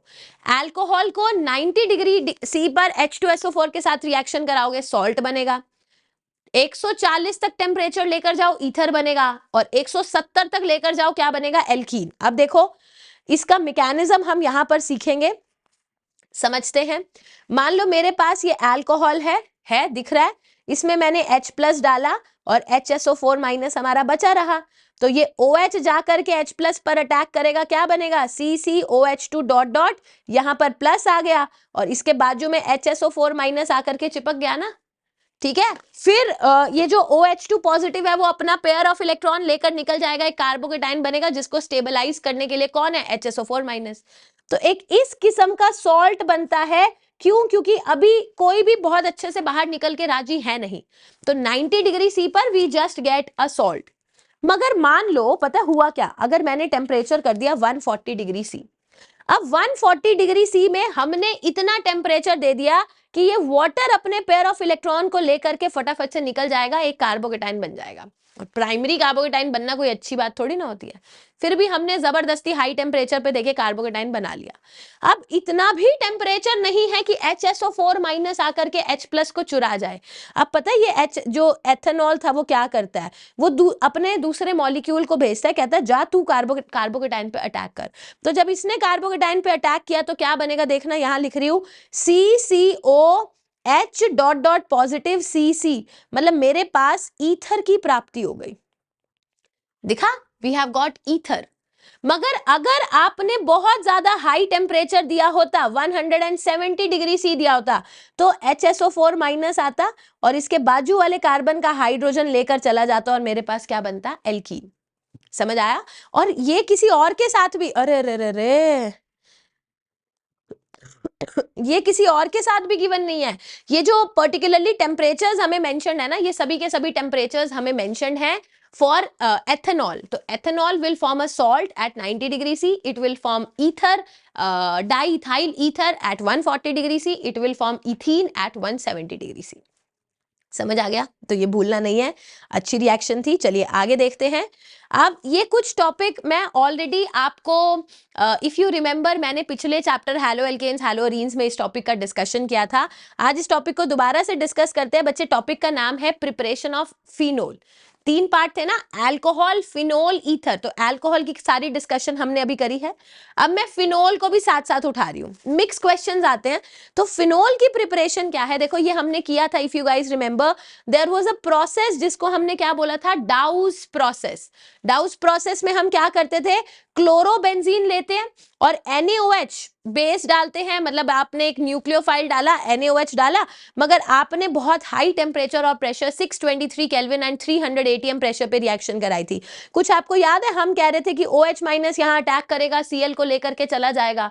तो यहाँ पर इलेक्ट्रोफिलिक, मतलब यहाँ पर न्यूक्लियोफिलिक एरोमेटिक सब्स्टिट्यूशन हम कराने की कोशिश कर रहे थे, जान निकल गई थी। 623 kelvin and 300 ATM, 1 atmosphere is the atmospheric pressure. 300 Guna atmospheric pressure देना पड़े तो the reaction is very very tough. तो कमर्शियली ऐसे फिनोल को प्रिपेयर करना आसान नहीं है। रिएक्शन का नाम है डाउस प्रोसेस, हमारे सिलेबस में है।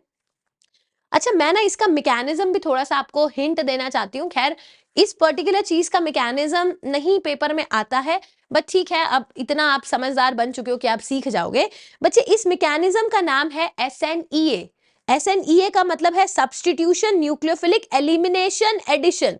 Substitution nucleophilic elimination addition. देखो हुआ क्या, ये मेरे पास क्लोरोबेंजीन था, यहां से सबको दिखाई दे रहा है, वी हैव दिस क्लोरोबेंजीन।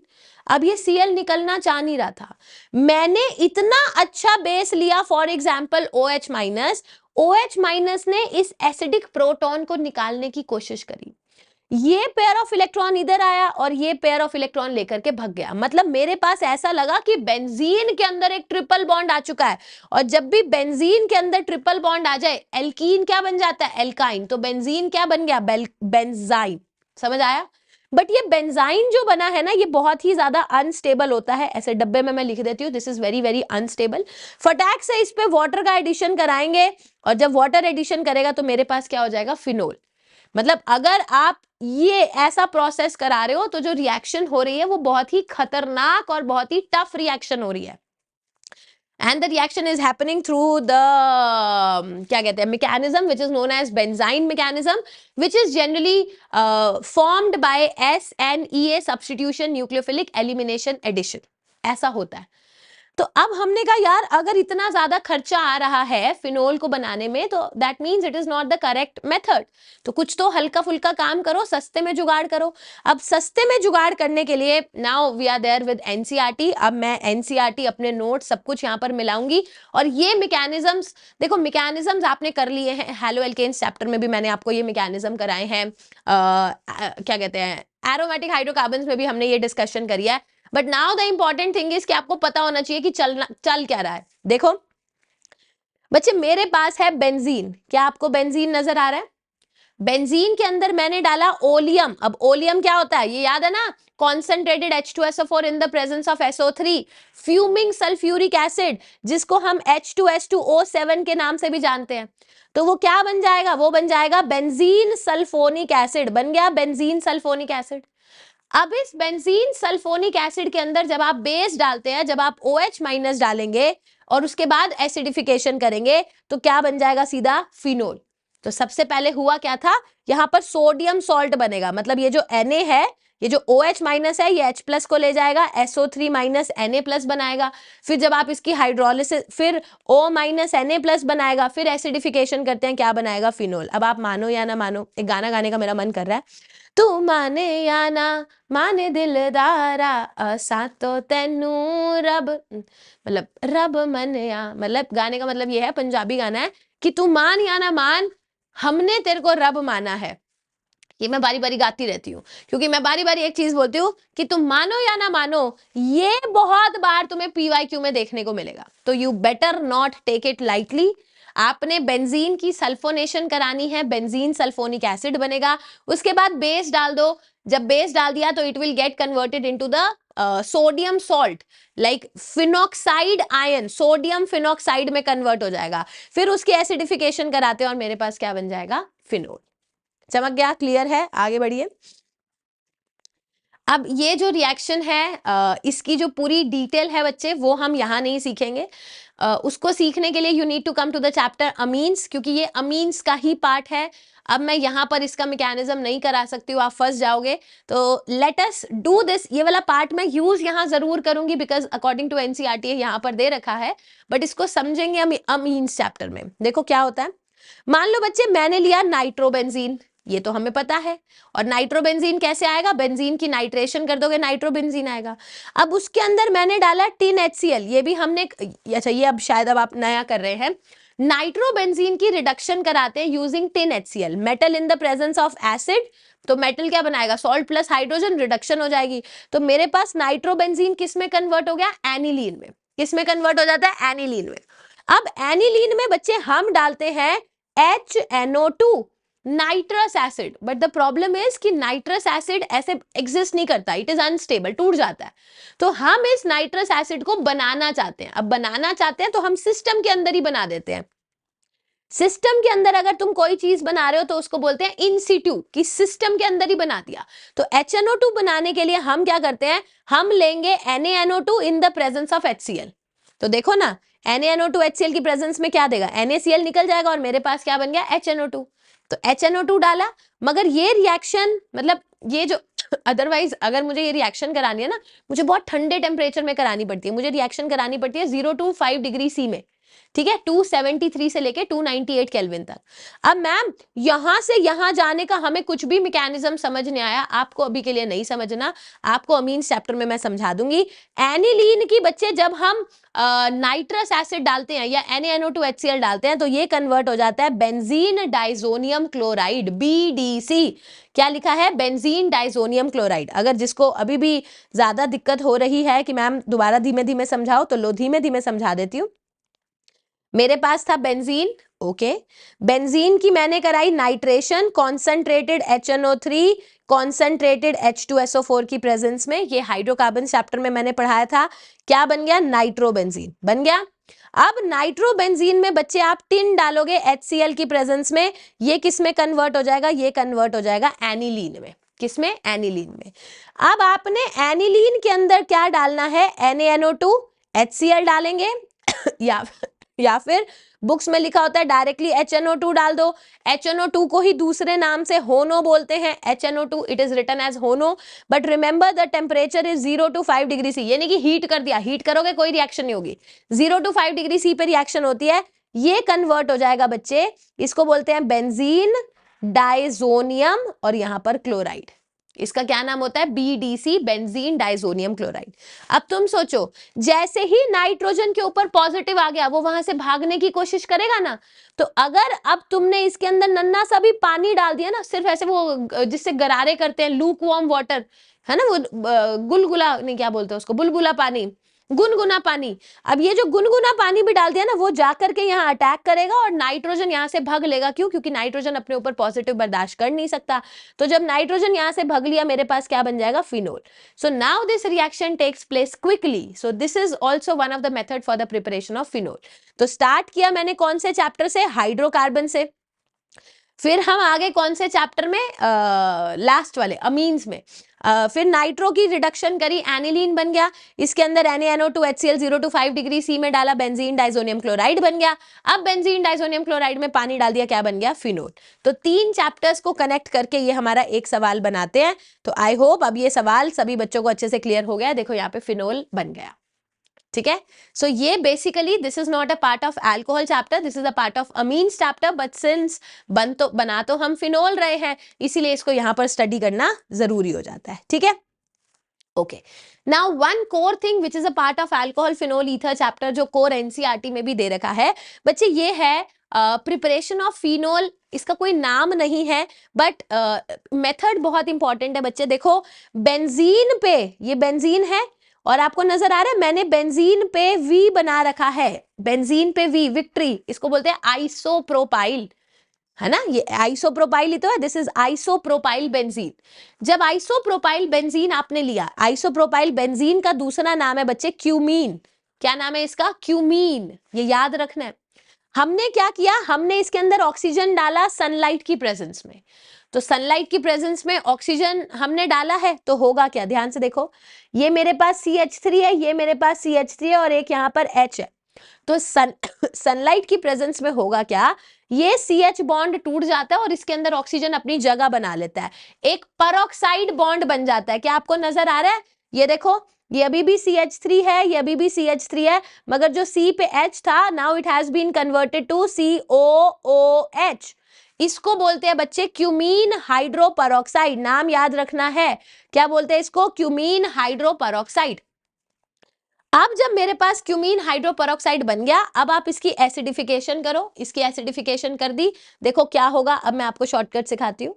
ये जो बेंजीन है, ये इस OH के साथ रिएक्शन कर लेगा, ये देखो दिख रहा है, क्या आपको फिनोल बनते हुए नजर आ गया, और ये जो मेरे पास ये था CH3, ये O के साथ क्या बना लेगा, एसीटोन। आपको नजर आया क्या करना है, ये फिनोल बना देना है और ये किस में कन्वर्ट हो गया, एसीटोन। अब आप ये रिएक्शन 2 बार पढ़ते हैं, once we study this reaction in the preparation of phenol, then again we study this reaction in the preparation of acetone. So जो रिएक्शन है इसका कोई नाम नहीं है, but the reaction is one of the beautiful reaction for the preparation of phenol, starting from cumene, cumene से बनेगा cumene hydroperoxide, जब आप ऑक्सीजन को ऐड करेंगे सनलाइट की प्रेजेंस में, क्यूमीन हाइड्रोपरऑक्साइड के अंदर अगर आपने एसिडिफिकेशन कर दी, तो आपके पास क्या बन जाएगा, फिनोल। आई होप ये भी चीज अच्छे से क्लियर है। आगे देखते हैं, अब ये थोड़ा सा आसान पार्ट है, इसमें इतना टाइम नहीं लगाएंगे, देखो ये फटाफट हो जाएगा, because we have already done जो बेंजीन की रिएक्शंस है, हमने उनको ऑलरेडी एरोमेटिक हाइड्रोकार्बन्स में पढ़ा था, बस अब मैंने बेंजीन की जगह फिनोल ले लिया। देखो बच्चे मेरे पास क्या है, मेरे पास है फिनोल, दिख रहा है फिनोल, क्या आपको ये भी नजर आ रहा है कि फिनोल में जो ऑक्सीजन है जो बेंजीन के साथ डायरेक्टली अटैच्ड है, उसके पास लोन पेयर है, so it will act as ortho para directing group. क्या ये समझ आता है, this is ortho para directing, हमने डायरेक्शन इफेक्ट में सीखा था। मोरओवर क्योंकि ये +M इफेक्ट शो कर रहा है, so it is electron donating group, ये बेंजीन पे इलेक्ट्रॉन डेंसिटी को बढ़ा रहा है। बच्चे जब आप फिनोल के अंदर नाइट्रिक एसिड ऐड करते हैं, पहले हम नाइट्रेशन कराने के लिए कॉन्सेंट्रेटेड HNO3 H2SO4 ऐड करते थे, क्यों, क्योंकि बेंजीन इतना ज्यादा इलेक्ट्रॉन रिच नहीं था, बट अब फिनोल का ऑक्सीजन तो बेंजीन को और ज्यादा इलेक्ट्रॉन रिच बना रहा है, तो हमें ना कॉन्सेंट्रेटेड ऐड नहीं करना पड़ता, हमें केवल डाइल्यूट नाइट्रिक एसिड ऐड करने से काम हो जाएगा। अब ध्यान से सुनना, तो या तो बच्चे मेरा NO2 ग्रुप ऑर्थो पर आएगा या मेरा NO2 ग्रुप क्या आएगा, पैरा पर आएगा, है ना। या तो NO2 ग्रुप ऑर्थो पे आना चाहिए या NO2 ग्रुप पैरा पे आना चाहिए। अगर NO2 ग्रुप ऑर्थो पे आए तो इसको क्या बोलेंगे, ऑर्थो नाइट्रोफिनोल। अगर NO2 ग्रुप पैरा पे आए तो इसको क्या बोलेंगे, पैरा नाइट्रोफिनोल।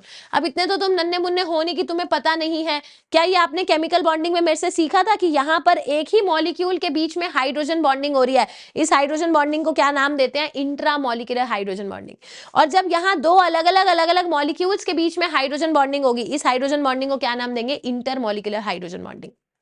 अब सोचो, जितने भी हमारे पैरा नाइट्रोफिनोल हैं वो आपस में कनेक्टेड हैं। जब ये आपस में कनेक्टेड है, इनके बीच में बॉन्डिंग अच्छी है, तो इनको एक दूसरे से दूर लेकर जाने के लिए ज्यादा एनर्जी देनी पड़ेगी, यानी कि इनका जो बॉइलिंग पॉइंट है वो ज्यादा होगा।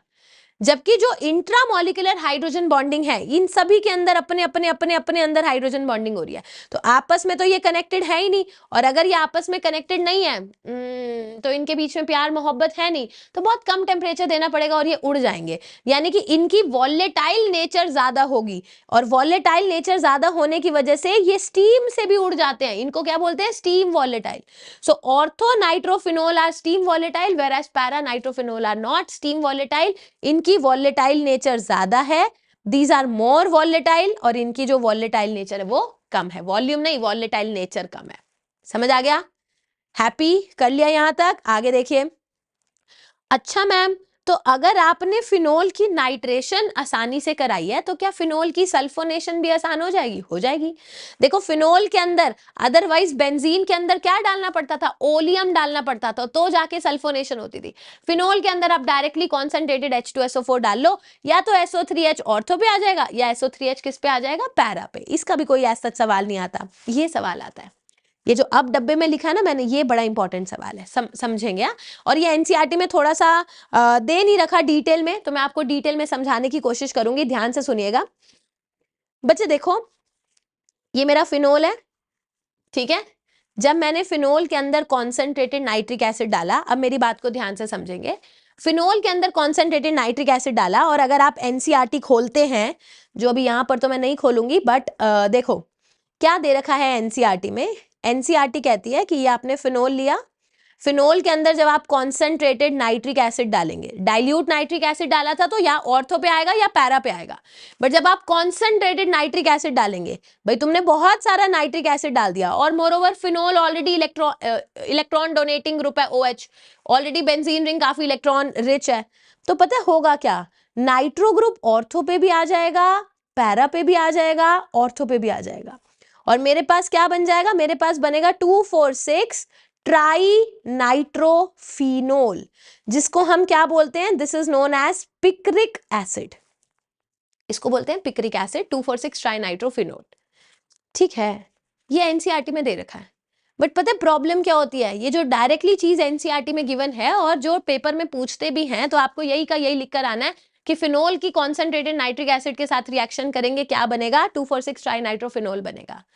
ऐसा पुराने जमाने में कराया जाता था, this is a common thing, लोग कराते थे। बट प्रॉब्लम पता है क्या हुई, ये जो प्रोडक्ट बन रहा है ना, इसकी परसेंटेज यील्ड काफी कम होती है, वेरी लेस, मानोगे, मतलब 2%, 3%, बहुत ही कम बनता है ये। और ये क्यों कम, एनसीईआरटी में जितने भी क्वेश्चंस दे रखे हैं सब में आप ऐसे करोगे और बोल दोगे कि ठीक है 2,4,6 ट्राई नाइट्रोफिनोल बनेगा, जबकि ये सच्चाई नहीं है। सच्चाई पता क्या होती है, सच्चाई ये होती है, जब आपने फिनोल लिया और उसकी 2,4,6 ट्राई मतलब जब आपने उसकी नाइट्रेशन कराई, तो मेरे को लगा था कि 2,4,6 ट्राई नाइट्रोफिनोल यानी कि पिक्रिक एसिड बनेगा, बट इस पिक्रिक एसिड की परसेंटेज यील्ड बहुत कम होती है। साथ में मैंने देखा कि ये देखो, ये जो OH है वो ऑक्सीडाइज हो गया, डबल बॉन्ड यहां आ गया, डबल बॉन्ड यहां आ गया, मतलब एक हाईली ऑक्सीडाइज सिस्टम की मतलब हाईली एक्टिवेटेड सिस्टम की ऑक्सीडेशन हो गई, कि ये मोर एक्टिवेटेड रिंग थी, इसकी ऑक्सीडेशन हो गई। इसको मारो कूटो, मारो का मतलब मारो नहीं है, मारो का मतलब है मोर एक्टिवेटेड सिस्टम की रिंग ऑक्सीडेशन हो गई, रिंग ही ऑक्सीडाइज हो गई, क्विनोन बन गया मेरे पास।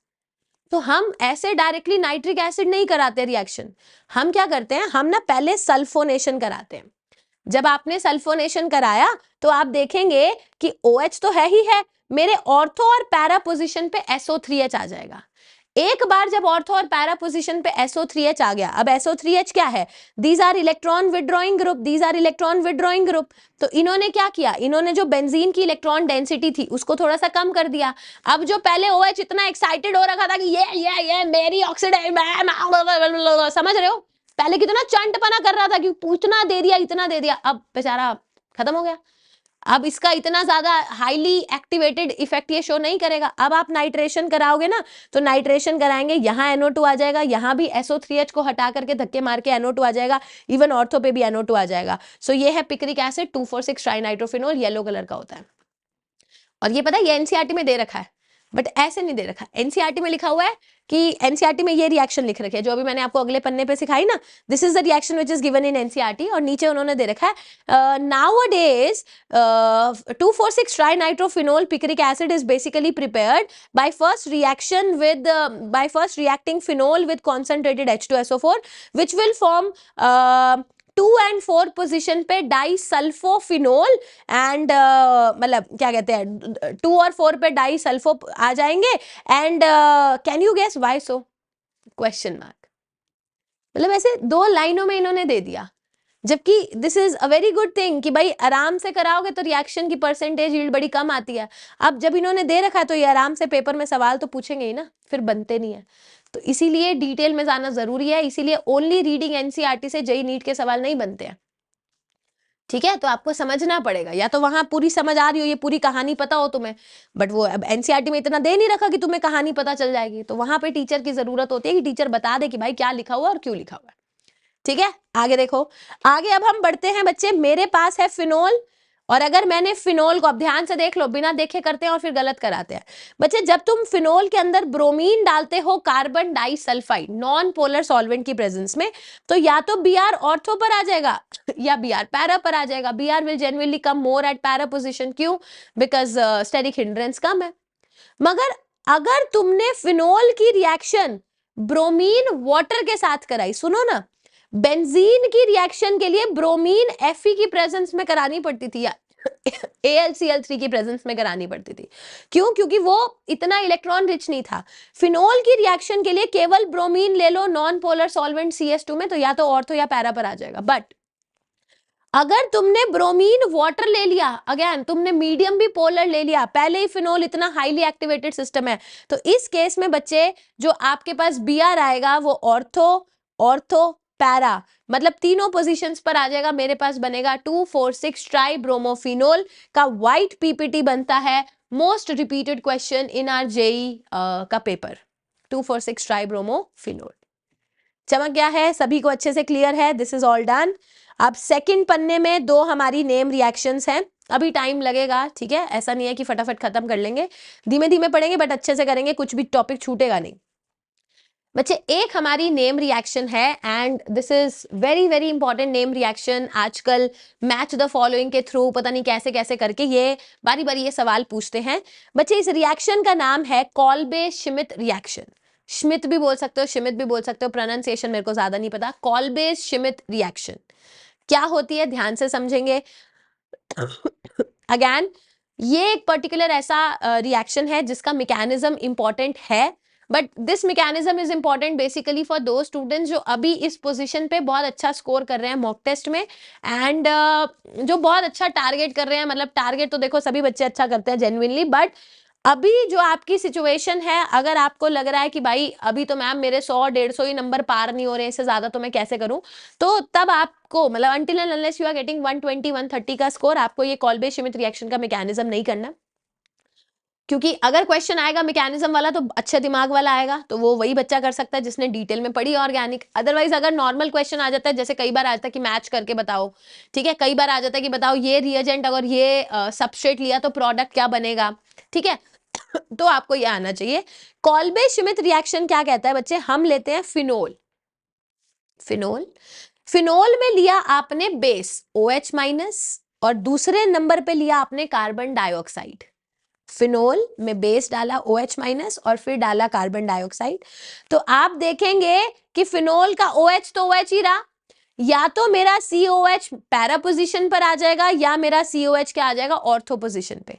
जिसमें से ये वाला आपको याद रखना बहुत ज्यादा जरूरी है कि फिनोल के ऑर्थो पोजीशन पे COH आ गया। अब इसका नाम क्या होगा सोचो, इसका नाम ये नहीं होगा कि मैम ये एक सब्स्टिट्यूएंट है, नहीं बच्चे, नॉमेनक्लेचर पढ़ा था ना, दिस इज बेंजोइक एसिड और ये 2 पोजीशन पे हाइड्रोक्सी, तो 2 हाइड्रोक्सी बेंजोइक एसिड, इसका कॉमन नेम है orthosalicylic acid. This is known as salicylic acid, orthosalicylic acid. और यही हमारा मेजर प्रोडक्ट बनता है, क्यों? क्योंकि ऑर्थो पर 2 पोजीशन है ऑर्थो, और ऑर्थो पर COH ग्रुप के आने की पॉसिबिलिटी बहुत ज्यादा है। मेरा ही मन नहीं मान रहा, मैं तुमको मैकेनिज्म सिखाई देती हूँ। ये देखो हुआ क्या, मेरे पास था फिनोल, दिख रहा है फिनोल, फिनोल में आपने OH माइनस डाला तो वो एसिडिक प्रोटॉन को लेकर चला जाएगा, क्या बन जाएगा, फिनॉक्साइड। क्या अब आपको नजर आ रहा है कि phenoxide is electron donating group? मतलब अब ये क्या करेगा, ये देखो C पे डेल्टा पॉजिटिव है, ये इधर देगा, ये इधर देगा, दिया। अब ये इलेक्ट्रॉन डेंसिटी जाकर के कार्बन पर अटैक करेगी, तो जब इसने कार्बन पर अटैक किया, यहां पर O माइनस है, यहाँ C double bond O minus है, और इस कार्बन पर एक H भी है। अब टू रीगेन एरोमेटिसिटी ये H प्लस यहां से निकल जाएगा और मेरे पास एरोमेटिसिटी रीगेन हो जाएगी। जब मेरी एरोमेटिसिटी रीगेन हुई, ये बन जाएगा COOH, और ये जो पहले COOH बना, अब ये O माइनस H प्लस को ले लेगा, तो मेरे पास क्या बन जाएगा, देखो O पे H और CO माइनस, फिर इसकी एसिडिफिकेशन करेंगे, मेरे पास क्या बन जाएगा, सैलिसिलिक एसिड। और अभी इसी सैलिसिलिक एसिड का अगले पन्ने पर एक रिएक्शन कराऊंगी, एस्प्रिन बनाएंगे। ये क्या है, सैलिसिलिक एसिड, ऑर्थोसैलिसिलिक एसिड। चमक गया सबको? इस पूरी नेम रिएक्शन का नाम है Kolbe's Schmidt reaction. The entire name reaction is known as Kolbe's Schmidt reaction. Clear हो गया? अब तो मैकेनिज्म भी सिखा दिया, इतना टफ नहीं है बट लॉजिकल है, तो लॉजिक यूज कर करके ही आगे बढ़ना है। डन? चलिए एक अगली रिएक्शन है बच्चे, again according to certain books, according to NCERT, ये कपलिंग रिएक्शन में भी it is considered to be a part of alcohol chapter, but हम कपलिंग रिएक्शन की डिटेल समझते हैं अमीन्स में। बट क्योंकि अब पढ़ रहे हैं अल्कोहल, तो थोड़ा सा यहाँ हिंट दे देती हूँ, मगर इसकी डिटेलिंग सिखाऊंगी अमीन्स चैप्टर में। रिएक्शन का नाम है कपल रिएक्शन, कपलिंग रिएक्शन, एक कपल बनेगा। तो देखो हुआ क्या, हुआ ये बच्चे कि राइट हैंड साइड पे लिख दूं, नहीं यही लेफ्ट हैंड साइड पे ही लिखेंगे, ध्यान से समझना। मेरे पास क्या था, मेरे पास नाइट्रोबेंजीन था, नाइट्रोबेंजीन की टिन HCl के साथ रिडक्शन करी तो क्या बन जाएगा, एनिलीन बन रहा है ना, एनिलीन, ये भी अभी सिखाया याद है। एनिलीन के अंदर अब मैंने डाला NaNO2 HCl और ये रिएक्शन हो रही है 0 to 5 डिग्री C के बीच में, तो रिएक्शन क्या बन गई, benzene diazonium chloride N2 positive Cl minus. इस रिएक्शन का नाम होता है डाइएजोटाइजेशन रिएक्शन। अब ध्यान से समझेंगे, ये है मेरा बेंजीन, यहाँ है N ट्रिपल बॉन्ड N, इस N पे पॉजिटिव है और Cl पे माइनस है। अब होता क्या है, फिनोल आकर के रिएक्शन करेगा। देखो क्या आपको नजर आ रहा है, फिनोल ऑर्थो पैरा डायरेक्टिंग है और स्टेरिक हिंड्रेंस उसको नहीं चाहिए तो वो पैरा पोजीशन पे इलेक्ट्रॉन को भेजता है। ये इलेक्ट्रॉन इस नाइट्रोजन पे अटैक करेगा, इस नाइट्रोजन को पेयर ऑफ इलेक्ट्रॉन मिल जाएगा। मैम इसने इस वाले नाइट्रोजन पे अटैक क्यों नहीं किया, क्योंकि वो वाला नाइट्रोजन ऑलरेडी 4 बॉन्ड बना के बैठा है, और थोड़ी ना बनाएगा, तो इसने इस पर अटैक किया। अब जब इसने इस पर अटैक किया, ये देखो मेरे पास आएगा N डबल बॉन्ड N और यहां पर मेरे पास पूरा सिस्टम आ जाएगा, ठीक है। ये इधर ये डबल बॉन्ड OH, यहाँ डॉट डॉट प्लस, फिर ये H प्लस यहां से निकलेगा, ये इधर ये इधर ये इधर। अब आप ध्यान से देखना, जब आप पूरा, मैं यहां पर एक बार रीड्रॉ करती हूं, ये जो मेरे पास सिस्टम बना है बच्चे, N डबल बॉन्ड N और ये इधर ये इधर ये इधर ये OH, this is a highly conjugated system. ये इधर आया, ये इधर आया, ये इधर आया, ये इधर आया, ये इधर आया, ये इधर आया, ये इधर आया। इसको बोलते हैं एक्सटेंडेड रेजोनेंस। क्या बोलते हैं, this is known as extended resonance. और इसी एक्सटेंडेड रेजोनेंस की वजह से हमारे पास ये जो कंपाउंड बना है ना, इसका एक कलर होता है। अगर आप फिनोल, देखो याद रखने का तरीका, फिनोल के साथ स्टार्ट करते हैं तो ये ऑरेंज कलर की डाई बनेगी। So this is a couple which is formed. एक रिएक्शन हुई है जहां benzene diazonium chloride was coupled with phenol. Dye बनती है जो हम उसमें नहीं यूज करते हैं, वो रसना वसना में, या जो गोले पे वो ऊपर डालते हैं, गोला खाते हो, गोले पे ऊपर नहीं डालते वो ऑरेंज कलर का, रेड कलर का, ये सारे फ्लेवर जो कलर्स हम डालते हैं वो यही फूड कलरिंग एजेंट्स ही तो होते हैं. अब ये नहीं है, मतलब इट इज नॉट लाइक यही यूज करते हैं. सो दिस इज हाउ जो फूड कलरिंग एजेंट्स बनते हैं वो इन्हीं एक्सटेंडेड डाइज ही होती हैं. तो जैसे फिनोल के साथ आप रिएक्शन कराते हैं तो जो डाई बनती है that is orange in colour. समझ गए? So that's it. ये हमारा सेकंड पन्ना था for alcohol phenol ether which is again okay. ये भी कंप्लीट हो गया है हमारा. अब हम आगे बढ़ते हैं to the third most important पन्ना. एंड ये जो थर्ड मोस्ट इंपॉर्टेंट पन्ना है इसके अंदर हम ईथर्स को स्टडी करेंगे और कुछ जो एनसीईआरटी की चीजें स्कैटर्ड हैं जो अभी हमने नहीं पढ़ी है उनको भी हम पढ़ेंगे. ठीक है? सो अनदर 20-25 मिनट्स है ना, and I think will be able to wind up the chapter. देखिए एक और नेम रिएक्शन है बच्चे, ये एनसीईआरटी में दे रखी है, इसका भी मैकेनिज्म मैं आपको कराऊंगी. This is important. इस नेम रिएक्शन का नाम है बच्चों, अच्छा मैं कलर्स फिर से चेंज कर लेती हूँ. अब हम एक पर्पल ले लेंगे, ठीक है, और एक हम ऑरेंज डार्क ले लेंगे और एक हम ब्लू ले लेंगे. Let's take blue also, blue ले लेंगे. ठीक है, चलो सामने देखो बच्चे. अब जो नेम रिएक्शन है इसका नाम है आरटीआर रिएक्शन, रीमर टीमन रिएक्शन.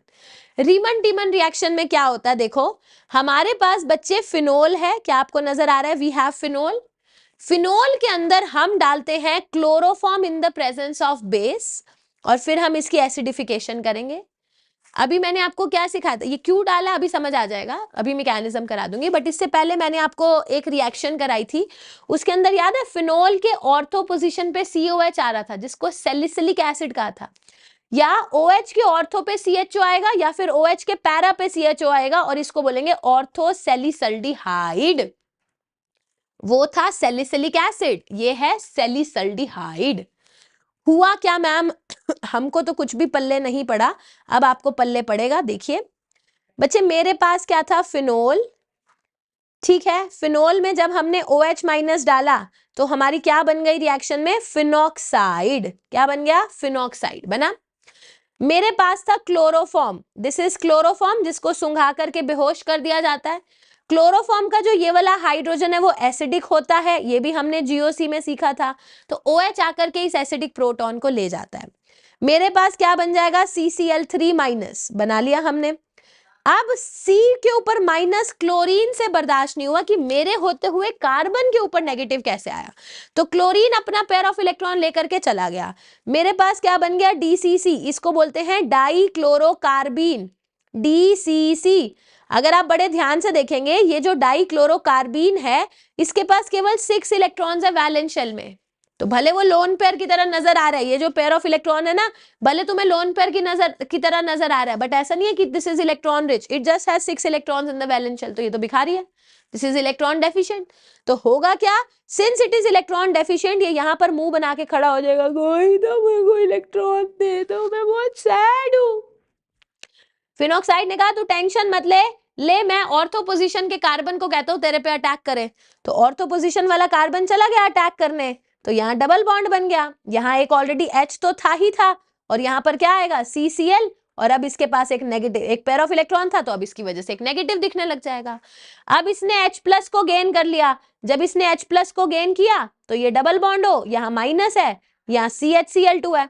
अब ये इधर आएगा, ये इधर आएगा कि रेजोनेंस को रीएस्टैब्लिश करना जरूरी है ना, we need to gain aromaticity. अब एरोमेटिसिटी आपको मिल गई, ये देखो ये बन गया CH, यहाँ Cl और यहाँ Cl बन गया. अब फिर हम पानी डाल देंगे, और पानी नहीं तो बेस तो तुमने डाल ही रखा है, तो जो Cl तुम्हारे पास बना था अब OH माइनस की प्रेजेंस में क्या होगा? ये कन्वर्ट हो जाएगा OH में, ये भी कन्वर्ट हो जाएगा OH में. दिखा? मगर हमने पढ़ रखा एक कार्बन पे 2 OH तो स्टेबल है नहीं, ये इधर आएगा, ये इसको धक्के मार के बाहर निकाल देगा. तो मेरे पास क्या बन जाएगा? OH एंड CHO, मतलब मेरे पास क्या बन जाएगा? सैलिसल्डिहाइड. अगेन मैम आपने ये जो मैकेनिज्म कराया ना, हमें इतना दिमाग में रहता नहीं है, कोई बात नहीं, तुम छोड़ सकते हो. समझ रहे हो? तो मैकेनिज्म वाले क्वेश्चन आते हैं, बट अगर आपको मैकेनिज्म वाले क्वेश्चंस में प्रो होना है तो आपको मैकेनिज्म की कूट कूट कर, मतलब है ना, उसका भरता बनाना पड़ेगा, उसको बारी बारी लिख लिख कर देख के प्रैक्टिस करनी पड़ेगी.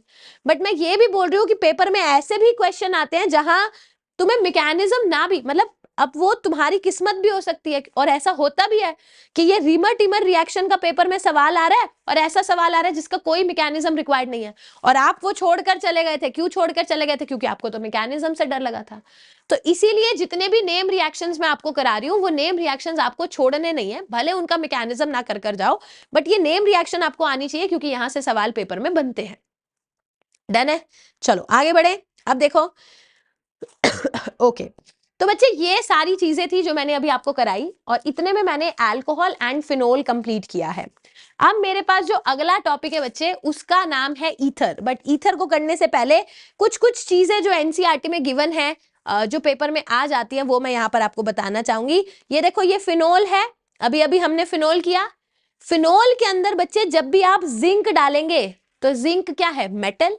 जिंक पता है ऑक्सीजन से इतना प्यार करता है कि उसको जहां ऑक्सीजन दिखे उसको खींच करके ले आता है। तो जिंक किसके साथ प्यार में पड़ा? ऑक्सीजन के। तो जिंक जाकर के किसको ले आएगा? ऑक्सीजन को। तो मेरे पास क्या बनेगा? ZNO और बेंजीन। फिनोल से ऑक्सीजन निकालने के लिए जिंक डालते हैं। क्या ये अभी अभी मैंने आपको पढ़ाया कि फिनोल था? फिनोल की जब ऑक्सीडेशन करनी है Na2Cr2O7H2SO4 की प्रेजेंस में, this is a strong oxidising agent, तो फिनोल ऑक्सीडाइज हो जाएगा किसके अंदर? क्विनोन के अंदर। और ये जो क्विनोन है ना, ये पिंकिश कलर का होता है। तभी आपने एनसीईआरटी में पढ़ा होगा, देखो वहां लिखा होता है कि जो फिनोल की बॉटल होती है, उसका जो ढक्कन होता है, उस ढक्कन के साइड में ना पिंकिश कलर आपको नजर आता है। क्यों? क्योंकि हवा है, एयर है, ऑक्सीडेशन होगी, फिनोल की ऑक्सीडेशन हो जाएगी, तो ये क्विनोन में कन्वर्ट हो जाएगा, जो कि पिंकिश कलर हमें शो करता है। ठीक है, तो ये था अल्कोहल फिनोल का कार्यक्रम। अब हम ईथर्स की बात करते हैं बच्चे। ईथर बहुत ज्यादा डिटेल में नहीं है, ईथर के बहुत ज्यादा क्वेश्चंस भी नहीं आते हैं, तो छूट ना जाए इसलिए मैं आपको करा रही हूं। दो ही टॉपिक्स हैं ईथर में जो बहुत इंपॉर्टेंट है। पहला जो टॉपिक है बच्चे, इसका नाम है Williamson's ether synthesis. So this is a method, this is a name reaction जिसमें हम ईथर की सिंथेसिस करते हैं। क्या प्रोसीजर है ये सीखो बच्चे। मान लो मेरे पास है अल्कोहल, नजर आ रहा है, this is the alcohol ROH। ROH में मैंने क्या डाला? सोडियम डाला। देखो, तो ROH का जो ये H है, डू यू अग्री कि दिस इज एसिडिक? ये एसिडिक है। और सोडियम क्या है? सोडियम क्या करेगा? It's a metal. मेटल का काम होता है कि इलेक्ट्रॉन देना। ये जो इलेक्ट्रॉन निकला वो इस H+ को खींच कर ले आएगा, तो मेरे पास क्या बन गया? Sodium salt, RO minus Na+। पहले अल्कोहल में क्या डालना है? सोडियम डालना है, RO माइनस Na+ बनेगा। अब जैसे ही RO माइनस Na+ बना, I will show you with the help of the mechanism. पहले ROH, GOC में हमने पढ़ा था कि ये एक एसिड की तरह बिहेव करता है क्योंकि इसके पास एसिडिक प्रोटॉन है। अब तुमने सोडियम डाला, सोडियम ने क्या किया? Na++ इलेक्ट्रॉन दिया। ये इलेक्ट्रॉन आकर के H+ को लेकर चला गया, क्या बन गया? RO माइनस और Na+ यहां आ गया। अब आप इसकी रिएक्शन कराएंगे एल्काइल हैलाइड के साथ। एल्काइल हैलाइड में कार्बन पे Δ+ है और हैलोजन पे क्या है? Δ-। RO माइनस ने आकर के अटैक किया, X यहां से निकल गया, मेरे पास क्या बन गया? ईथर। अगर दोनों R ग्रुप सेम है तो इसको बोलते हैं सिमेट्रिकल ईथर। अगर सिमेट्रिकल ईथर, और अगर दोनों R ग्रुप अलग अलग है, इसको बोलते हैं unsymmetrical ether. So this is one of the method for the preparation of क्या कहते हैं? ईथर। बट अब कोई अपना दिमाग लगाने लग जाए, कह रहे मैम ये देखना, अगर मैंने इसके अंदर मान लो NaOH डाला तो ठीक है, मैंने कहा H+ निकाल लो, ये निकाल लिया। अब कोई मुझे कहे मैम क्या मैं ये रिएक्शन करा दूं? अरे भैया, क्या तुमको ये नहीं कराया गया था कि ये रिएक्शन संभव ही नहीं है क्योंकि कार्बन हैलोजन का बॉन्ड बहुत स्ट्रांग है? तो तुम nucleophilic substitution reaction hello arenes में कहां करा पाते हो? नहीं करा पाते हो ना। सो दिस इज नॉट, मतलब आप विलियमसन सिंथेसिस ऑफ ईथर से ये वाला ईथर बनाने की कोशिश भी नहीं कर सकते, क्योंकि यहां पर ये न्यूक्लियोफाइल की तरह तो एक्ट कर जाएगा, बट ये इस पर आकर के अटैक नहीं करेगा क्योंकि उसको स्टेरिक हिंड्रेंस मिलेगी, Δ+ बहुत ज्यादा है, X नहीं निकलेगा। तो ये सारी चीजें हैं जो आपको दिमाग में रखनी पड़ती हैं जब भी आपको विलियमसन सिंथेसिस ऑफ ईथर कराना है। तो ये एक हमारा पहला मेथड है ईथर के प्रिपरेशन का। ठीक है एक और चीज देखो ईथर से रिलेटेड, फिर एक्स्ट्रा चीजें आपको कराऊंगी बच्चे। ईथर से रिलेटेड एक और चीज है जिसको बोलते हैं ईथर की हाइड्रोलिसिस। आपने ईथर लेना है और ईथर को हाइड्रोलाइज करना है। अब ध्यान से देखो, क्या आपको दिख रहा है ईथर के अंदर ऑक्सीजन के अंदर लोन पेयर है? Which is electron rich. अगर आप बेस डालते हो तो बच्चे ईथर बेस के साथ टूटता नहीं है। Ether does not undergo any hydrolysis with base, base के साथ रिएक्शन नहीं करता, दोनों ही इलेक्ट्रॉन रिच है।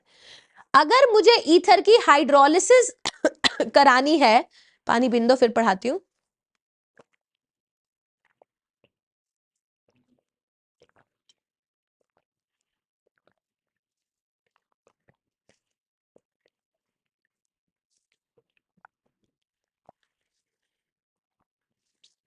समझो, अगर मुझे ईथर की हाइड्रोलिसिस करानी है तो मेरे को रिएक्शन करनी पड़ेगी एसिडिक मीडियम में। ये देखो ROR है, अब आप H प्लस की प्रेजेंस में रिएक्शन कराओ। एसिडिक मीडियम का मतलब है फॉर एग्जांपल HCl ले लो, तुम्हारी मर्जी HBr ले लो, तुम्हारी मर्जी HI ले लो, तो ये सब टूटेंगे, क्या बनाएंगे H प्लस। ऑक्सीजन आकर के H प्लस पर अटैक क्या करेगा, क्या बना लेगा ROH dot dot with a plus. अब मेरी बात को ध्यान से सुनेंगे, ये इंपॉर्टेंट है, इसको कोई भूलेगा नहीं, ठीक है। अब ध्यान से सुनेंगे, मैंने अलग अलग केसेस लिए हैं। अब मैं अलग अलग केसेस को पहले यहां पर समझा देती हूँ और रिटर्न वहां पर है, तो नोट्स के लिए वहां मिल जाएगा तुम्हें पिछले वाले पन्ने पे, बट ये रहा नोट्स के लिए पिछले वाले पन्ने पे सब कुछ मिल जाएगा। ये भी सिखाया, बेस के साथ नहीं रिएक्शन करेगा, एसिड के साथ रिएक्शन करेगा। अब ये इस डब्बे में मैंने क्या दे रखा है, क्यों दे रखा है, इसको कैसे समझना है, ये यहां से मैकेनिज्म वाले सवाल आते हैं, तो ध्यान से समझना। मान लो तुमने ईथर की हाइड्रोलिसिस करनी है और तुम्हारे पास ये बन चुका है, ठीक है, ये है, और इसका मेरे को अब Cl माइनस के साथ रिएक्शन कराना है HCl के साथ रिएक्शन कराया था। अब मुझे देखना है कि मैम क्या बनेगा, तो सुनो मेरी बात। पहले तो तुम ऑक्सीजन को सर्कल करोगे, मतलब ये जो ऑक्सीजन है ना, इसको सर्कल कर लो। अब देखो कि जो लेफ्ट हैंड साइड पे दे रखा है उसका डिग्री क्या है, this is attached to just one carbon, right, तो ये प्राइमरी है। इस वाले की डिग्री क्या है, प्राइमरी, तो दोनों में से बड़ी डिग्री कौन सी है, प्राइमरी। तो अगर तुम्हारी हायर डिग्री प्राइमरी है तो Cl माइनस क्या शो करेगा, ये जो Cl माइनस या इसकी जगह तुमने Br माइनस या इसकी जगह तुमने I माइनस लिया होता, ये क्या शो करेगा, SN2 बैक साइड अटैक। क्या शो करेगा, बैक साइड अटैक। अब सोचो Cl माइनस कहां पर आना चाहेगा, ऑब्वियसली वो वहीं जाना चाहेगा जहां स्टेरिक हिंड्रेंस कम है, वो इस पे अटैक करेगा, ये निकल जाएगा, तो तुम्हारे पास बन जाएगा CH3Cl प्लस CCOH। ये बन गया ईथर का मतलब ईथर की हाइड्रोलिसिस करके एक अल्कोहल आएगा, एक एल्काइल हैलाइड आएगा। समझो, अगला समझो। मान लो मैम हमने ईथर की हाइड्रोलिसिस करनी है और मेरे पास ये दे रखा है, for example this is the ether that is given to you, ये ईथर है। अब इसकी कोई कहे कि HI के साथ रिएक्शन करो, तो मैंने कहा H plus I minus, O जाकर के H प्लस पे अटैक करेगा तो OH डॉट डॉट प्लस बन जाएगा। यहां तक समझ आ गया, हटा दूं। अब मेरे को I माइनस का अटैक करना है, अब मैं कंफ्यूज हूं कि कहां साइड से अटैक करोगे, तो हम क्या करेंगे, पहले ऑक्सीजन को सर्कल करेंगे, फिर हमने इससे पूछा कि भाई तेरी डिग्री कौन सी है, कह रहा दीदी प्राइमरी हूं। मैंने कहा तेरी डिग्री कौन सी है, कह रहा टर्शरी। मैंने कहा तुम में से बड़ा कौन है, कह रहा टर्शरी। मैंने कहा अगर जो हायर डिग्री है वो टर्शरी है तो तुम ये वाला बॉन्ड तोड़ दो, चुपचाप से बॉन्ड तोड़ दो, क्यों, क्योंकि वो टूट जाएगा भाई, बल्कि है। तो एक तो मेरे पास CH3OH अलग हो गया, और एक क्या आपको नजर आया कि मेरे पास एक टर्शरी कार्बोकेटाइन बन गया। अब ये I माइनस आकर के टर्शरी कार्बोकेटाइन पे रिएक्शन करेगा, यानी कि अब जो रिएक्शन हुई है वो कौन सी हुई है, SN1 रिएक्शन। तो अगर हायर डिग्री प्राइमरी थी तो SN2 reaction, higher degree tertiary है तो SN1 रिएक्शन। अगला करो। मैम ऐसा सा लग रहा है कुछ, मैंने कहा अच्छा ईथर की HI के साथ रिएक्शन, अच्छा दिखा ही नहीं, मैंने कहा अच्छा ईथर की HI के साथ रिएक्शन करनी है तो O जाकर के H पे अटैक करेगा, ये बन जाएगा। मैंने कहा ठीक है। अब मैं फिर से पूछ रही हूँ I माइनस की रिएक्शन कराओ। मैंने कहा मैम ये देखो, क्या तुम्हारे पास कोई भी ऐसा सिस्टम है जो रेजोनेंस स्टेबलाइज्ड है, हाँ देख रहे हो, ये तो CH3OH बन के खिसक लिया, और क्या तुम्हारे पास एक ये सिस्टम बन गया जो एक रेजोनेंस स्टेबलाइजेशन शो कर रहा है, दिस इज अंडरगोइंग रेजोनेंस। तो जब भी रेजोनेंस स्टेबलाइज सिस्टम हो, मतलब if you have a system जिसके अंदर रेजोनेंस स्टेबलाइजेशन है, तो वहां पर भी हम कौन सी रिएक्शन करा देंगे, we will show SN1 reaction. SN1 reaction कराएंगे तो मेरे पास क्या बन जाएगा, बेंजीन पे CH2I। समझ आ गया, बेंजीन पे दिखा नहीं होगा ना, बेंजीन पे CH2I, ये बन जाएगा। तो यही मैंने लिखा है, ध्यान से देखिए। मैंने लिखा क्या है, if higher degree is primary तो SN2 विल बी फॉर्म्ड, ठीक है, और SN2 रिएक्शन चलेगी फ्रॉम लेस स्टेरिक हिंड्रेंस। अगर हायर डिग्री टर्शरी है या रेजोनेंस स्टेबलाइज्ड है तो कौन सी रिएक्शन होगी, SN1। अब ध्यान से सुनो बच्चे, अगर तुम्हारी हायर डिग्री सेकेंडरी है, ये केस पेपर में जनरली नहीं आता, अगर हायर डिग्री सेकेंडरी है तो तुम रिएजेंट से डिसाइड करोगे। मतलब अगर डाइल्यूट HI दे रखा है तो SN1 कराएंगे, अगर कॉन्सेंट्रेटेड HI दे रखा है तो SN2 रिएक्शन कराएंगे, ठीक है। तो ये वो केस है जिसके अगेन बड़े सारे एग्जांपल्स हम कर सकते हैं, बट ये बहुत ज्यादा पेपर में नहीं आता है, तो इसको अभी के लिए आप स्किप कर सकते हो, और कुछ इतना बड़ा है नहीं, मैं आपको बता देती हूँ। फॉर एग्जाम्पल ये है सिस्टम, ठीक है, मैं एक करके दिखा देती हूँ, बाकी एग्जाम्पल्स जो करना चाहते हैं जेई ब्रीफ में मैंने कराए हैं। इससे पूछा मैंने कहा मैम अब हमें रिएक्शन करानी है, कह रहा है दीदी मैं सेकेंडरी हूँ, कह रहा है दीदी मैं प्राइमरी हूँ। मैंने कहा ओ, अगर हायर डिग्री सेकेंडरी है तो तुम देखो कि रिएक्शन क्या दे रखा है, अगर उसमें दे रखा है कॉन्सेंट्रेटेड HI। मैंने कहा कॉन्सेंट्रेटेड का मतलब तो मैम ने सिखाया था पानी कम है, पानी कम है तो वो तो बैक साइड से अटैक करेगा, क्योंकि SN2 शो करना है, और बैक साइड से अटैक करेगा तो बैक साइड से वही अटैक करेगा जहां स्टेरिक हिंड्रेंस कम है। So this will be the answer. समझ आया। और अगर तुम्हें दे रखा होता कि डाइल्यूट HI तो मैं बोलती डाइल्यूट HI, डाइल्यूट HI मतलब बहुत सारा पानी है, बहुत सारा पानी है, मतलब रिएक्शन होगी SN1, और अगर SN1 रिएक्शन होगी तो ऑब्वियसली ये कार्बोकेटाइन बनेगा, और ये कार्बोकेटाइन बना तो ये plus, this is the answer. तो सेकेंडरी के दो केसेस हैं, ठीक है, वो इस बात पे डिपेंड करेगा कि आपकी क्या कहते हैं, वो इस बात पे डिपेंड करेगा कि आपका जो रिएजेंट है वो कॉन्सेंट्रेटेड दे रखा है या फिर डाइल्यूट दे रखा है। समझ आ गया। तो बच्चे ये अभी मैंने जितनी भी चीजें कराई हैं ये वो सारी चीजें थी जो जेई मेंस में, नीट में बहुत ज्यादा डिटेल में पूछी जाती हैं, ये सब मैंने आपको डिटेल में कराया। अब बच्चे मैंने एनसीईआरटी उठाई है, ठीक है, और एनसीईआरटी में कई कई जगहों पे कुछ कुछ छोटी छोटी चीजें दे रखी है जिनसे रिलेटेड सवाल बनते हैं, और वो छूट ना जाए इसीलिए मैं करा रही हूँ। मैं आपको डब्बे बाय डब्बे बताऊंगी चीजें। कुछ एनसीईआरटी बेस्ड चीजों की हम डिस्कशन करेंगे, जिसमें से सबसे पहला है बॉइलिंग पॉइंट, क्या कहते हैं, टेबल भी एनसीईआरटी में गिवन है, वैल्यू भी गिवन है, बट हमें वैल्यू नहीं याद रखनी है। मेरे पास 3 मॉलिक्यूल्स दे रखे हैं बच्चे, एक है अल्कोहल, एक है ईथर, और एक है एल्केन। क्या आपको समझ आ रहा है कि अल्कोहल में इंटरमॉलिक्यूलर हाइड्रोजन बॉन्डिंग ज्यादा होगी, जिसकी वजह से अल्कोहल का मॉलिक्यूलर, भाई इन तीनों का मॉलिक्यूलर मास लगभग लगभग बराबर है, क्योंकि अल्कोहल के अंदर इंटरमॉलिक्यूलर हाइड्रोजन बॉन्डिंग बहुत ज्यादा है तो उनको अलग अलग करना बड़ा मुश्किल है, तो अल्कोहल का बॉइलिंग पॉइंट बहुत ज्यादा होगा। ओके, ईथर भी ठीक है क्योंकि पोलर है, डाइपोल डाइपोल इंटरैक्शन है, जिसकी वजह से बॉइलिंग पॉइंट अल्कोहल से कम होगा। बट ये जो एल्केन है this is completely non polar, इनके अंदर weak van der Waals forces of interaction है, क्या ही इसका बॉइलिंग पॉइंट है, तो इसका बॉइलिंग पॉइंट सबसे कम है। This was given in NCERT, तो एक ये डब्बा मुझे आपको कराना था।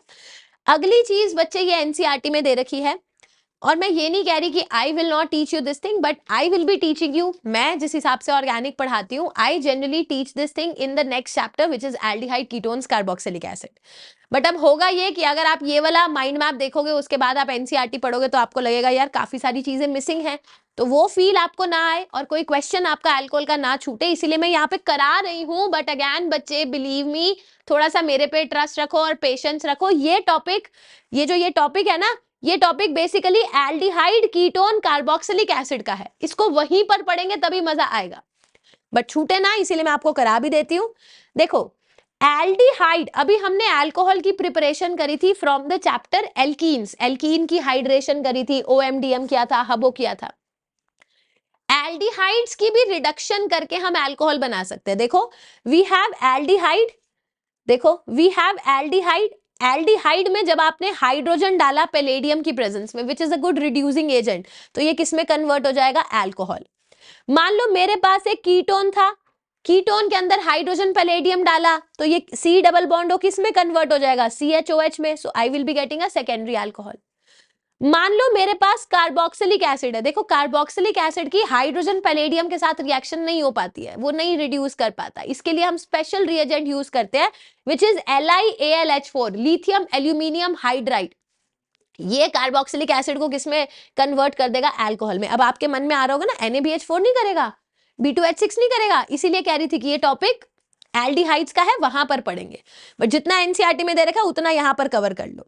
एक और रिएक्शन है बच्चे, इस रिएक्शन को भी मैं कराती हूं in the chapter aldehyde ketone carboxylic acid, but according to NCERT alcohol में दे रखी है। रिएक्शन का नाम है बच्चे esterification reaction. The reaction name is esterification reaction. क्या होती है एस्टेरिफिकेशन रिएक्शन, पहले समझेंगे फिर सीखेंगे। ये देखो, मान लो बच्चे मेरे पास है कार्बोक्सिलिक एसिड या RCOCl है, इसके अंदर मैंने रिएक्शन कराई अल्कोहल की। अब देखो मैं क्यों बोल रही थी कि ये एल्डिहाइड कीटोन्स में कराते हैं, क्योंकि यहां देखो दिस एल्डिहाइड हो गया, ये कार्बोक्सिलिक एसिड हो गया, ठीक है, या एनहाइड्राइड हो गया, तो ये जितने भी डेरिवेटिव्स ऑफ कार्बोक्सिलिक एसिड है ना, ये हमारे अगले ही चैप्टर में है। तो होगा क्या, ये अल्कोहल आकर के इस डेल्टा प्लस पर अटैक करेगा, ये O- ऊपर चला जाएगा। अब ये बनेगा क्या, RCO-Cl, और यहां पर O है, H है, डॉट डॉट पॉजिटिव और R। अब जब ये O- कम बैक करेगा, इस Cl- को धक्के मार के बाहर निकालेगा, Cl- साथ साथ H+ को ले जाएगा। देखो मेरे पास क्या बन गया, RCOOR। तो जब भी मैं कभी, चाहे मेरा एसिड हो, चाहे मेरा असाइल हैलाइड हो, या फिर मेरा एनहाइड्राइड हो, इन सब की जब मैं ROH के साथ रिएक्शन करती हूं, इनका शॉर्टकट ये होता है, देखो क्या है शॉर्टकट, ये Cl हटाओगे, H हटाओगे, just remove Cl and H, क्या बन गया, RCOOR। दिखा, यहां पर दोबारा देखो, मैकेनिज्म हम सीखेंगे, हाँ, दोबारा डरना नहीं है कि बाद में क्यों, अभी क्यों नहीं, ये अभी इसका पार्ट नहीं है। देखो इसका OH हटा दो, इसका H हटा दो, क्या बन जाएगा, RCOOR। दिख गया, आगे देखो ROH है ना, इसका H हटेगा, इसका RCO हटेगा, ये पूरा RCOO हटेगा, इसका H हटेगा, इसका RCO हटेगा, और मेरे पास वंस अगेन क्या आ गया, RCOR। तो ये जो RCOR आपका बनकर आ रहा है, यही हमारे इसी कंपाउंड को हम क्या बोलते हैं, एस्टर। एस्टर वो होता है जिसकी फ्रूटी स्मेल होती है। सो देखो कार्बोक्सिलिक एसिड हो गया, हैलाइड हो गया, एसिड हैलाइड हो गया, या फिर आपके पास एनहाइड्राइड हो गया। अल्कोहल की प्रेजेंस में रिएक्शन कराएंगे, हमारे पास एक फ्रूटी स्मेलिंग कंपाउंड बनेगा जिसको क्या बोलते हैं, एस्टर। ये मैं छुड़वा सकती थी, बट अगेन क्योंकि एनसीईआरटी की कई चीजें मुझे बड़ी पसंद है जो इन्होंने अच्छे से दे रखी हैं। क्या अभी अभी आपने सैलिसिलिक एसिड पढ़ा था, कौन सी रिएक्शन से बना था, Kolbe Schmidt reaction, salicylic acid. Salicylic acid के अंदर बच्चे अब आप डालोगे एसिटिक एनहाइड्राइड, नजर आ रहा है, एसिटिक एनहाइड्राइड CH3COO COCH3। ध्यान से सुनेंगे मेरी बात को, एक का क्या क्या हटाना था, अल्कोहल का H हटेगा, और इसका क्या हटा देंगे, CH3COO, ये पूरा हट जाएगा, ये दो चीजें हट गई। क्या आपको नजर आया कि मैम एक तो ये हटा और एक ये हटा, तो COH will remain the same, और इस O पर क्या चिपक गया, ये COCH3 ग्रुप। इसी को क्यों आप बोलते हैं, देखो सैलिसिलिक एसिड पे मैंने बाहर से एसिटाइल ग्रुप जोड़ दिया, इसको बोलते हैं एसिटाइल सैलिसिलिक एसिड। इसका दूसरा नाम होता है एस्प्रिन। ये जो डिस्प्रिन, एस्प्रिन नहीं खाते जब बुखार हो जाता है, ये वही एस्प्रिन है, एसिटाइल सैलिसिलिक एसिड। ये कितनी बार पेपर में पूछा हुआ है, नीट में तो बहुत ही बार पूछा हुआ है, ठीक है। तो एसिटाइल ग्रुप लग गया, we will do this topic again. अब कितनी बार एक ही चीज को जस्टिफाई करूं, we will do this topic again, but ठीक है, फिर भी छूटना नहीं चाहिए, आपको दुख नहीं होना चाहिए, इसलिए मैंने यहाँ पे करा दिया है। The topic is esterification, done है। अब लगे हाथ एक और चीज, ये भी मैं मतलब पर्सनली कराती हूँ इसको, aldehyde ketones carboxylic acid chapter में, बट ठीक है पढ़ना चाहो तो पढ़ सकते हो बच्चे। ये है RX, R और X। आपको याद है हमने हैलो एल्केन्स चैप्टर में सीखा था कि जब भी आपको कार्बन और हैलोजन के बॉन्ड को तोड़ना है तो मेटल को लेकर आओ। हम मैग्नीशियम को लेकर आ गए, ड्राई ईथर की प्रेजेंस में क्या बन गया, RMgX। इसको बोलते हैं ग्रिग्नार्ड रिएजेंट। इस R पे डेल्टा प्लस था, X पे डेल्टा माइनस था, बट अब मैग्नीशियम पे डेल्टा प्लस है बिकॉज वो लेस इलेक्ट्रोनेगेटिव है, R पे डेल्टा माइनस है, क्या बन गया, ग्रिग्नार्ड रिएजेंट। अब ध्यान से सुनेंगे बच्चे, मान लो मेरे पास है फॉर्मेल्डिहाइड, मान लो मेरे पास है एनी अदर एल्डिहाइड, या मान लो मेरे पास है कीटोन। ठीक है, 3 स्टेप में करेंगे, फॉर्मेल्डिहाइड, एनी अदर एल्डिहाइड और अ कीटोन। बच्चे जब मैंने RMgX की रिएक्शन कराई, R माइनस जाएगा और किसी कार्बन के डेल्टा प्लस पर अटैक करेगा। ये क्या बन जाएगा, HCH, ऊपर O है और यहाँ R आ गया, और बाद में इसकी हाइड्रोलिसिस कर देंगे। मैम कुछ समझ नहीं आया, कुछ समझ आना भी नहीं था क्योंकि एल्डिहाइड का पार्ट है, अभी बेसिक ही नहीं पता। तो यही प्रॉब्लम होती है, अगर NCERT से करते हैं ना तो ये प्रॉब्लम होती है, और मेरे को क्या, हर टीचर को, हर बच्चे को ये प्रॉब्लम होती है। अब इन्होंने ये सारी चीजें यहाँ ग्रिग्नार्ड रिएजेंट विएजेंट सब यहाँ दे दिए, बच्चे को बताया ही नहीं कि एल्डिहाइड की रिएक्शन कराते क्यों हैं, कैसे कराते हैं। तो वो एल्डिहाइड वाले चैप्टर में समझेंगे। बट स्टिल अगर तुम्हें अपनी तसल्ली के लिए अभी कुछ याद रखने से काम हो जाएगा तो देखो, याद रखने से काम करने के लिए आप सिर्फ इतना याद रखो, अगर ग्रिग्नार्ड रिएजेंट की रिएक्शन फॉर्मेल्डिहाइड के साथ कराई तो प्राइमरी अल्कोहल बनेगा। अगर ग्रिग्नार्ड रिएजेंट की रिएक्शन एल्डिहाइड, किसी भी अदर एल्डिहाइड के साथ कराई, you will get a secondary alcohol. अगर ग्रिग्नार्ड रिएजेंट की रिएक्शन कीटोन के साथ कराई, you will get a tertiary alcohol. अब मेरी बात पे इतना विश्वास रख लो, देखो कि मैम गलत नहीं सिखाएगी, है ना, और छुड़वाऊंगी नहीं। तो अगर कोई भी ऐसा बच्चा है जिसको ये नहीं आता है, समझ ही नहीं आया है, तो मेरी भी गलती है, मुझे ये इंट्रोड्यूस ही नहीं करना चाहिए था, बट मेरे हाथ बंधे हुए थे। अगर मैं ये ना यहाँ पे बताती तो आप कहते कि मैम आपने पूरा नहीं कराया। तो बच्चे ये वाला पूरा का पूरा ग्रिग्नार्ड रिएजेंट वाला पार्ट हम डिस्कस करेंगे in the next chapter, aldehyde ketones carboxylic acid में। ठीक है, तो टेंशन नहीं लेनी है। अच्छा, एक ये पार्ट है, इसको मैं थोड़ा सा रिपीट कर देती हूँ, बट इसको हमने GOC में पूरा किया था, याद है? मैंने आपको कराया था कि जो हमारे अल्कोहल होते हैं ना, इनका एसिडिक नेचर होता है, और एसिडिटी चेक करने के लिए H+ को हटा देते हैं, RO- की स्टेबिलिटी कंपेयर करो। तो देखो, अभी आपने जब मैं आपको कॉल बेस रिएक्शन करा रही थी, वहां पर भी ये चीज मैं बोलना चाहती थी, but I was waiting for this time. बच्चे अल्कोहल का जो H है वो उतना ज्यादा एसिडिक नहीं है। क्यों नहीं है? क्योंकि ये जो R ग्रुप है ये प्लस आई इफेक्ट शो करेगा। तो इसके एसिड को हटाने के लिए मतलब सोडियम मेटल लेना पड़ता है। मेटल तो अपना इलेक्ट्रॉन लूज कर ही देता है, तो मतलब ये फिर भी रिएक्शन शो कर देता है, RO- Na+ बनाता है। मगर जब आपने फिनोल के हाइड्रोजन को निकाला और फिनोक्साइड आयन बनाया, अब ये फिनोक्साइड आयन मस्त तरीके से रेजोनेंस स्टेबलाइज्ड है, यानी कि ये ज्यादा एसिडिक है। तो ये सोडियम के साथ भी रिएक्शन शो कर सकता है, और NaOH which is not a very very strong base, उसके साथ भी रिएक्शन शो कर सकता है, सोडियम फिनोक्साइड ये बना सकता है। ठीक है, एसिडिक नेचर के सवालों की प्रैक्टिस हमने GOC में करी थी। वहां मैंने आपको सिखाया था कि अगर किसी एसिड का Ka ज्यादा है तो उसका pKa कम होगा, तो उसका एसिडिक नेचर ज्यादा। एसिडिक नेचर के लिए Ka ज्यादा होना चाहिए, pKa कम होना चाहिए। अब आपको ना एक क्वेश्चन इन्होंने दे रखा है, वो है ortho Meta para phenol, ortho Meta para nitrophenol, ऐसा। ये देखो, OH के ऑर्थो पे NO2 है, OH के मेटा पे NO2 है, और OH के पैरा पे NO2 है। ठीक है, और एक बार सिर्फ दे रखा है फिनोल, और इनको बोला है कि आप इनकी एसिडिटी या pKa का ऑर्डर बताओ। तो कैसे बताएंगे? क्या हमने सीखा था मैम H+ हटाओ O- लगाओ, H+ हटाओ O- लगाओ, H+ हटाओ O- लगाओ, H+ हटाओ O- लगाओ, ये हमने सीखा था। फिर आपको मैंने ये सिखाया था कि मैम ये NO2 ग्रुप रेजोनेंस भी शो करेगा, -I भी शो करेगा। अगर NO2 मेटा पोजीशन पे है तो रेजोनेंस तो शो नहीं करेगा, बट -I तो करेगा। अगर NO2 पैरा पे है तो ये रेजोनेंस भी शो करेगा, -I भी शो करेगा।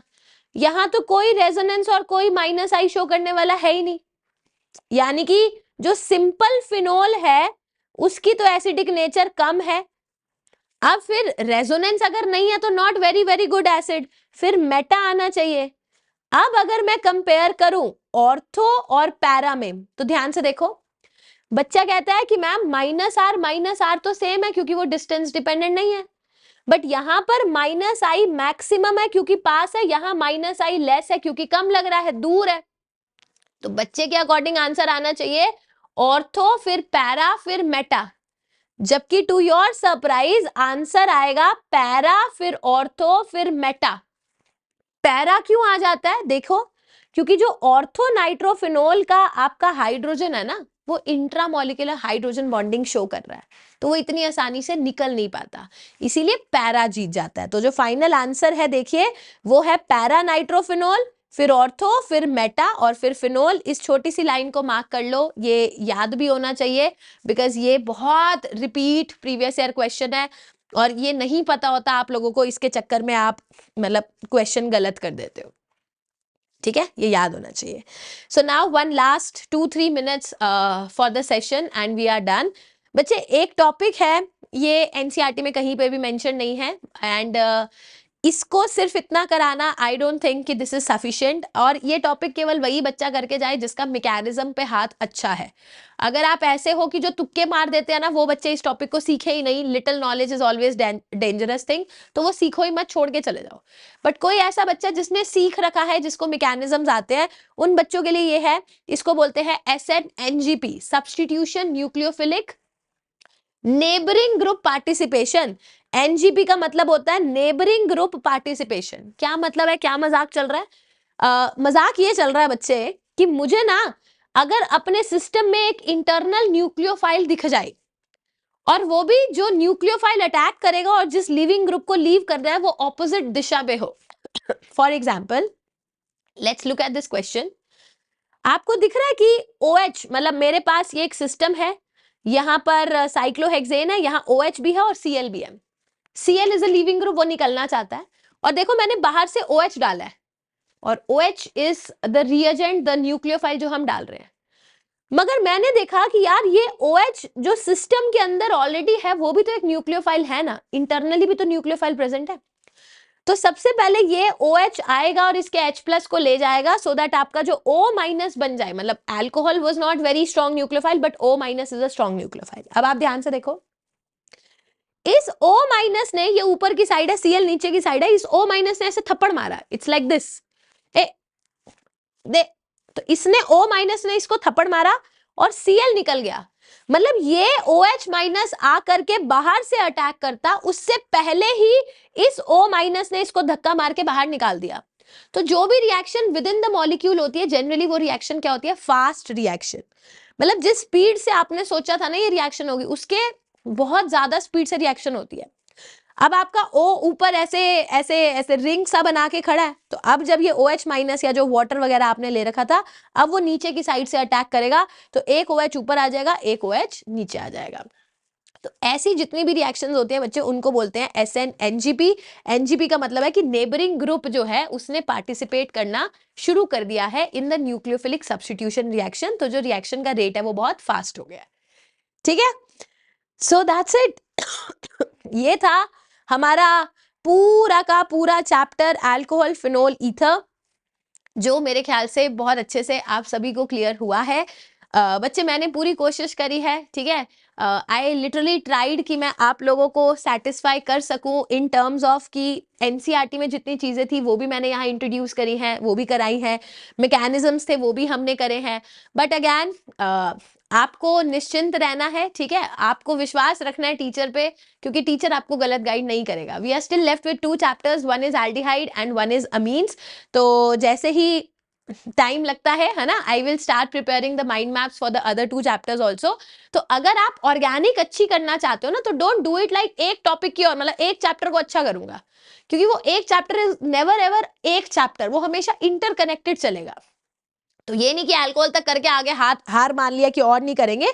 तो एल्डिहाइड और अमीन्स जो टॉपिक्स बचे उनको भी कंप्लीट करना है, क्योंकि पेपर में भी मिक्स क्वेश्चंस आने वाले हैं। ठीक है, so that's it from my side for this particular session. I hope ये सेशन सभी बच्चों को अच्छा लगा है, यूजफुल लगा है। एंड अगर सेशन अच्छा लगा है so definitely you need to make sure कि आप इस वीडियो को लाइक करेंगे एंड नीचे मुझे कमेंट्स में लिखकर बताएंगे that yes we have done it. At least अपने लिए आप कर जाया करो कि हाँ जी मैम ये माइंड मैप्स हैं जो मैंने कंप्लीट कर लिए हैं, एंड अगर आगे वाले भी करने वाले हो तो वहां पर भी सेम चीज जरूर करनी है। ठीक है, चलिए, सो सेशन अच्छा लगा तो इसको लाइक कर दो अपने सभी दोस्तों के साथ, जेई वाले बच्चे जेई वाले दोस्तों, और बायो वाले दोस्तों नीट वालों के साथ भी शेयर कर सकते हैं एंड वाइस वर्सा।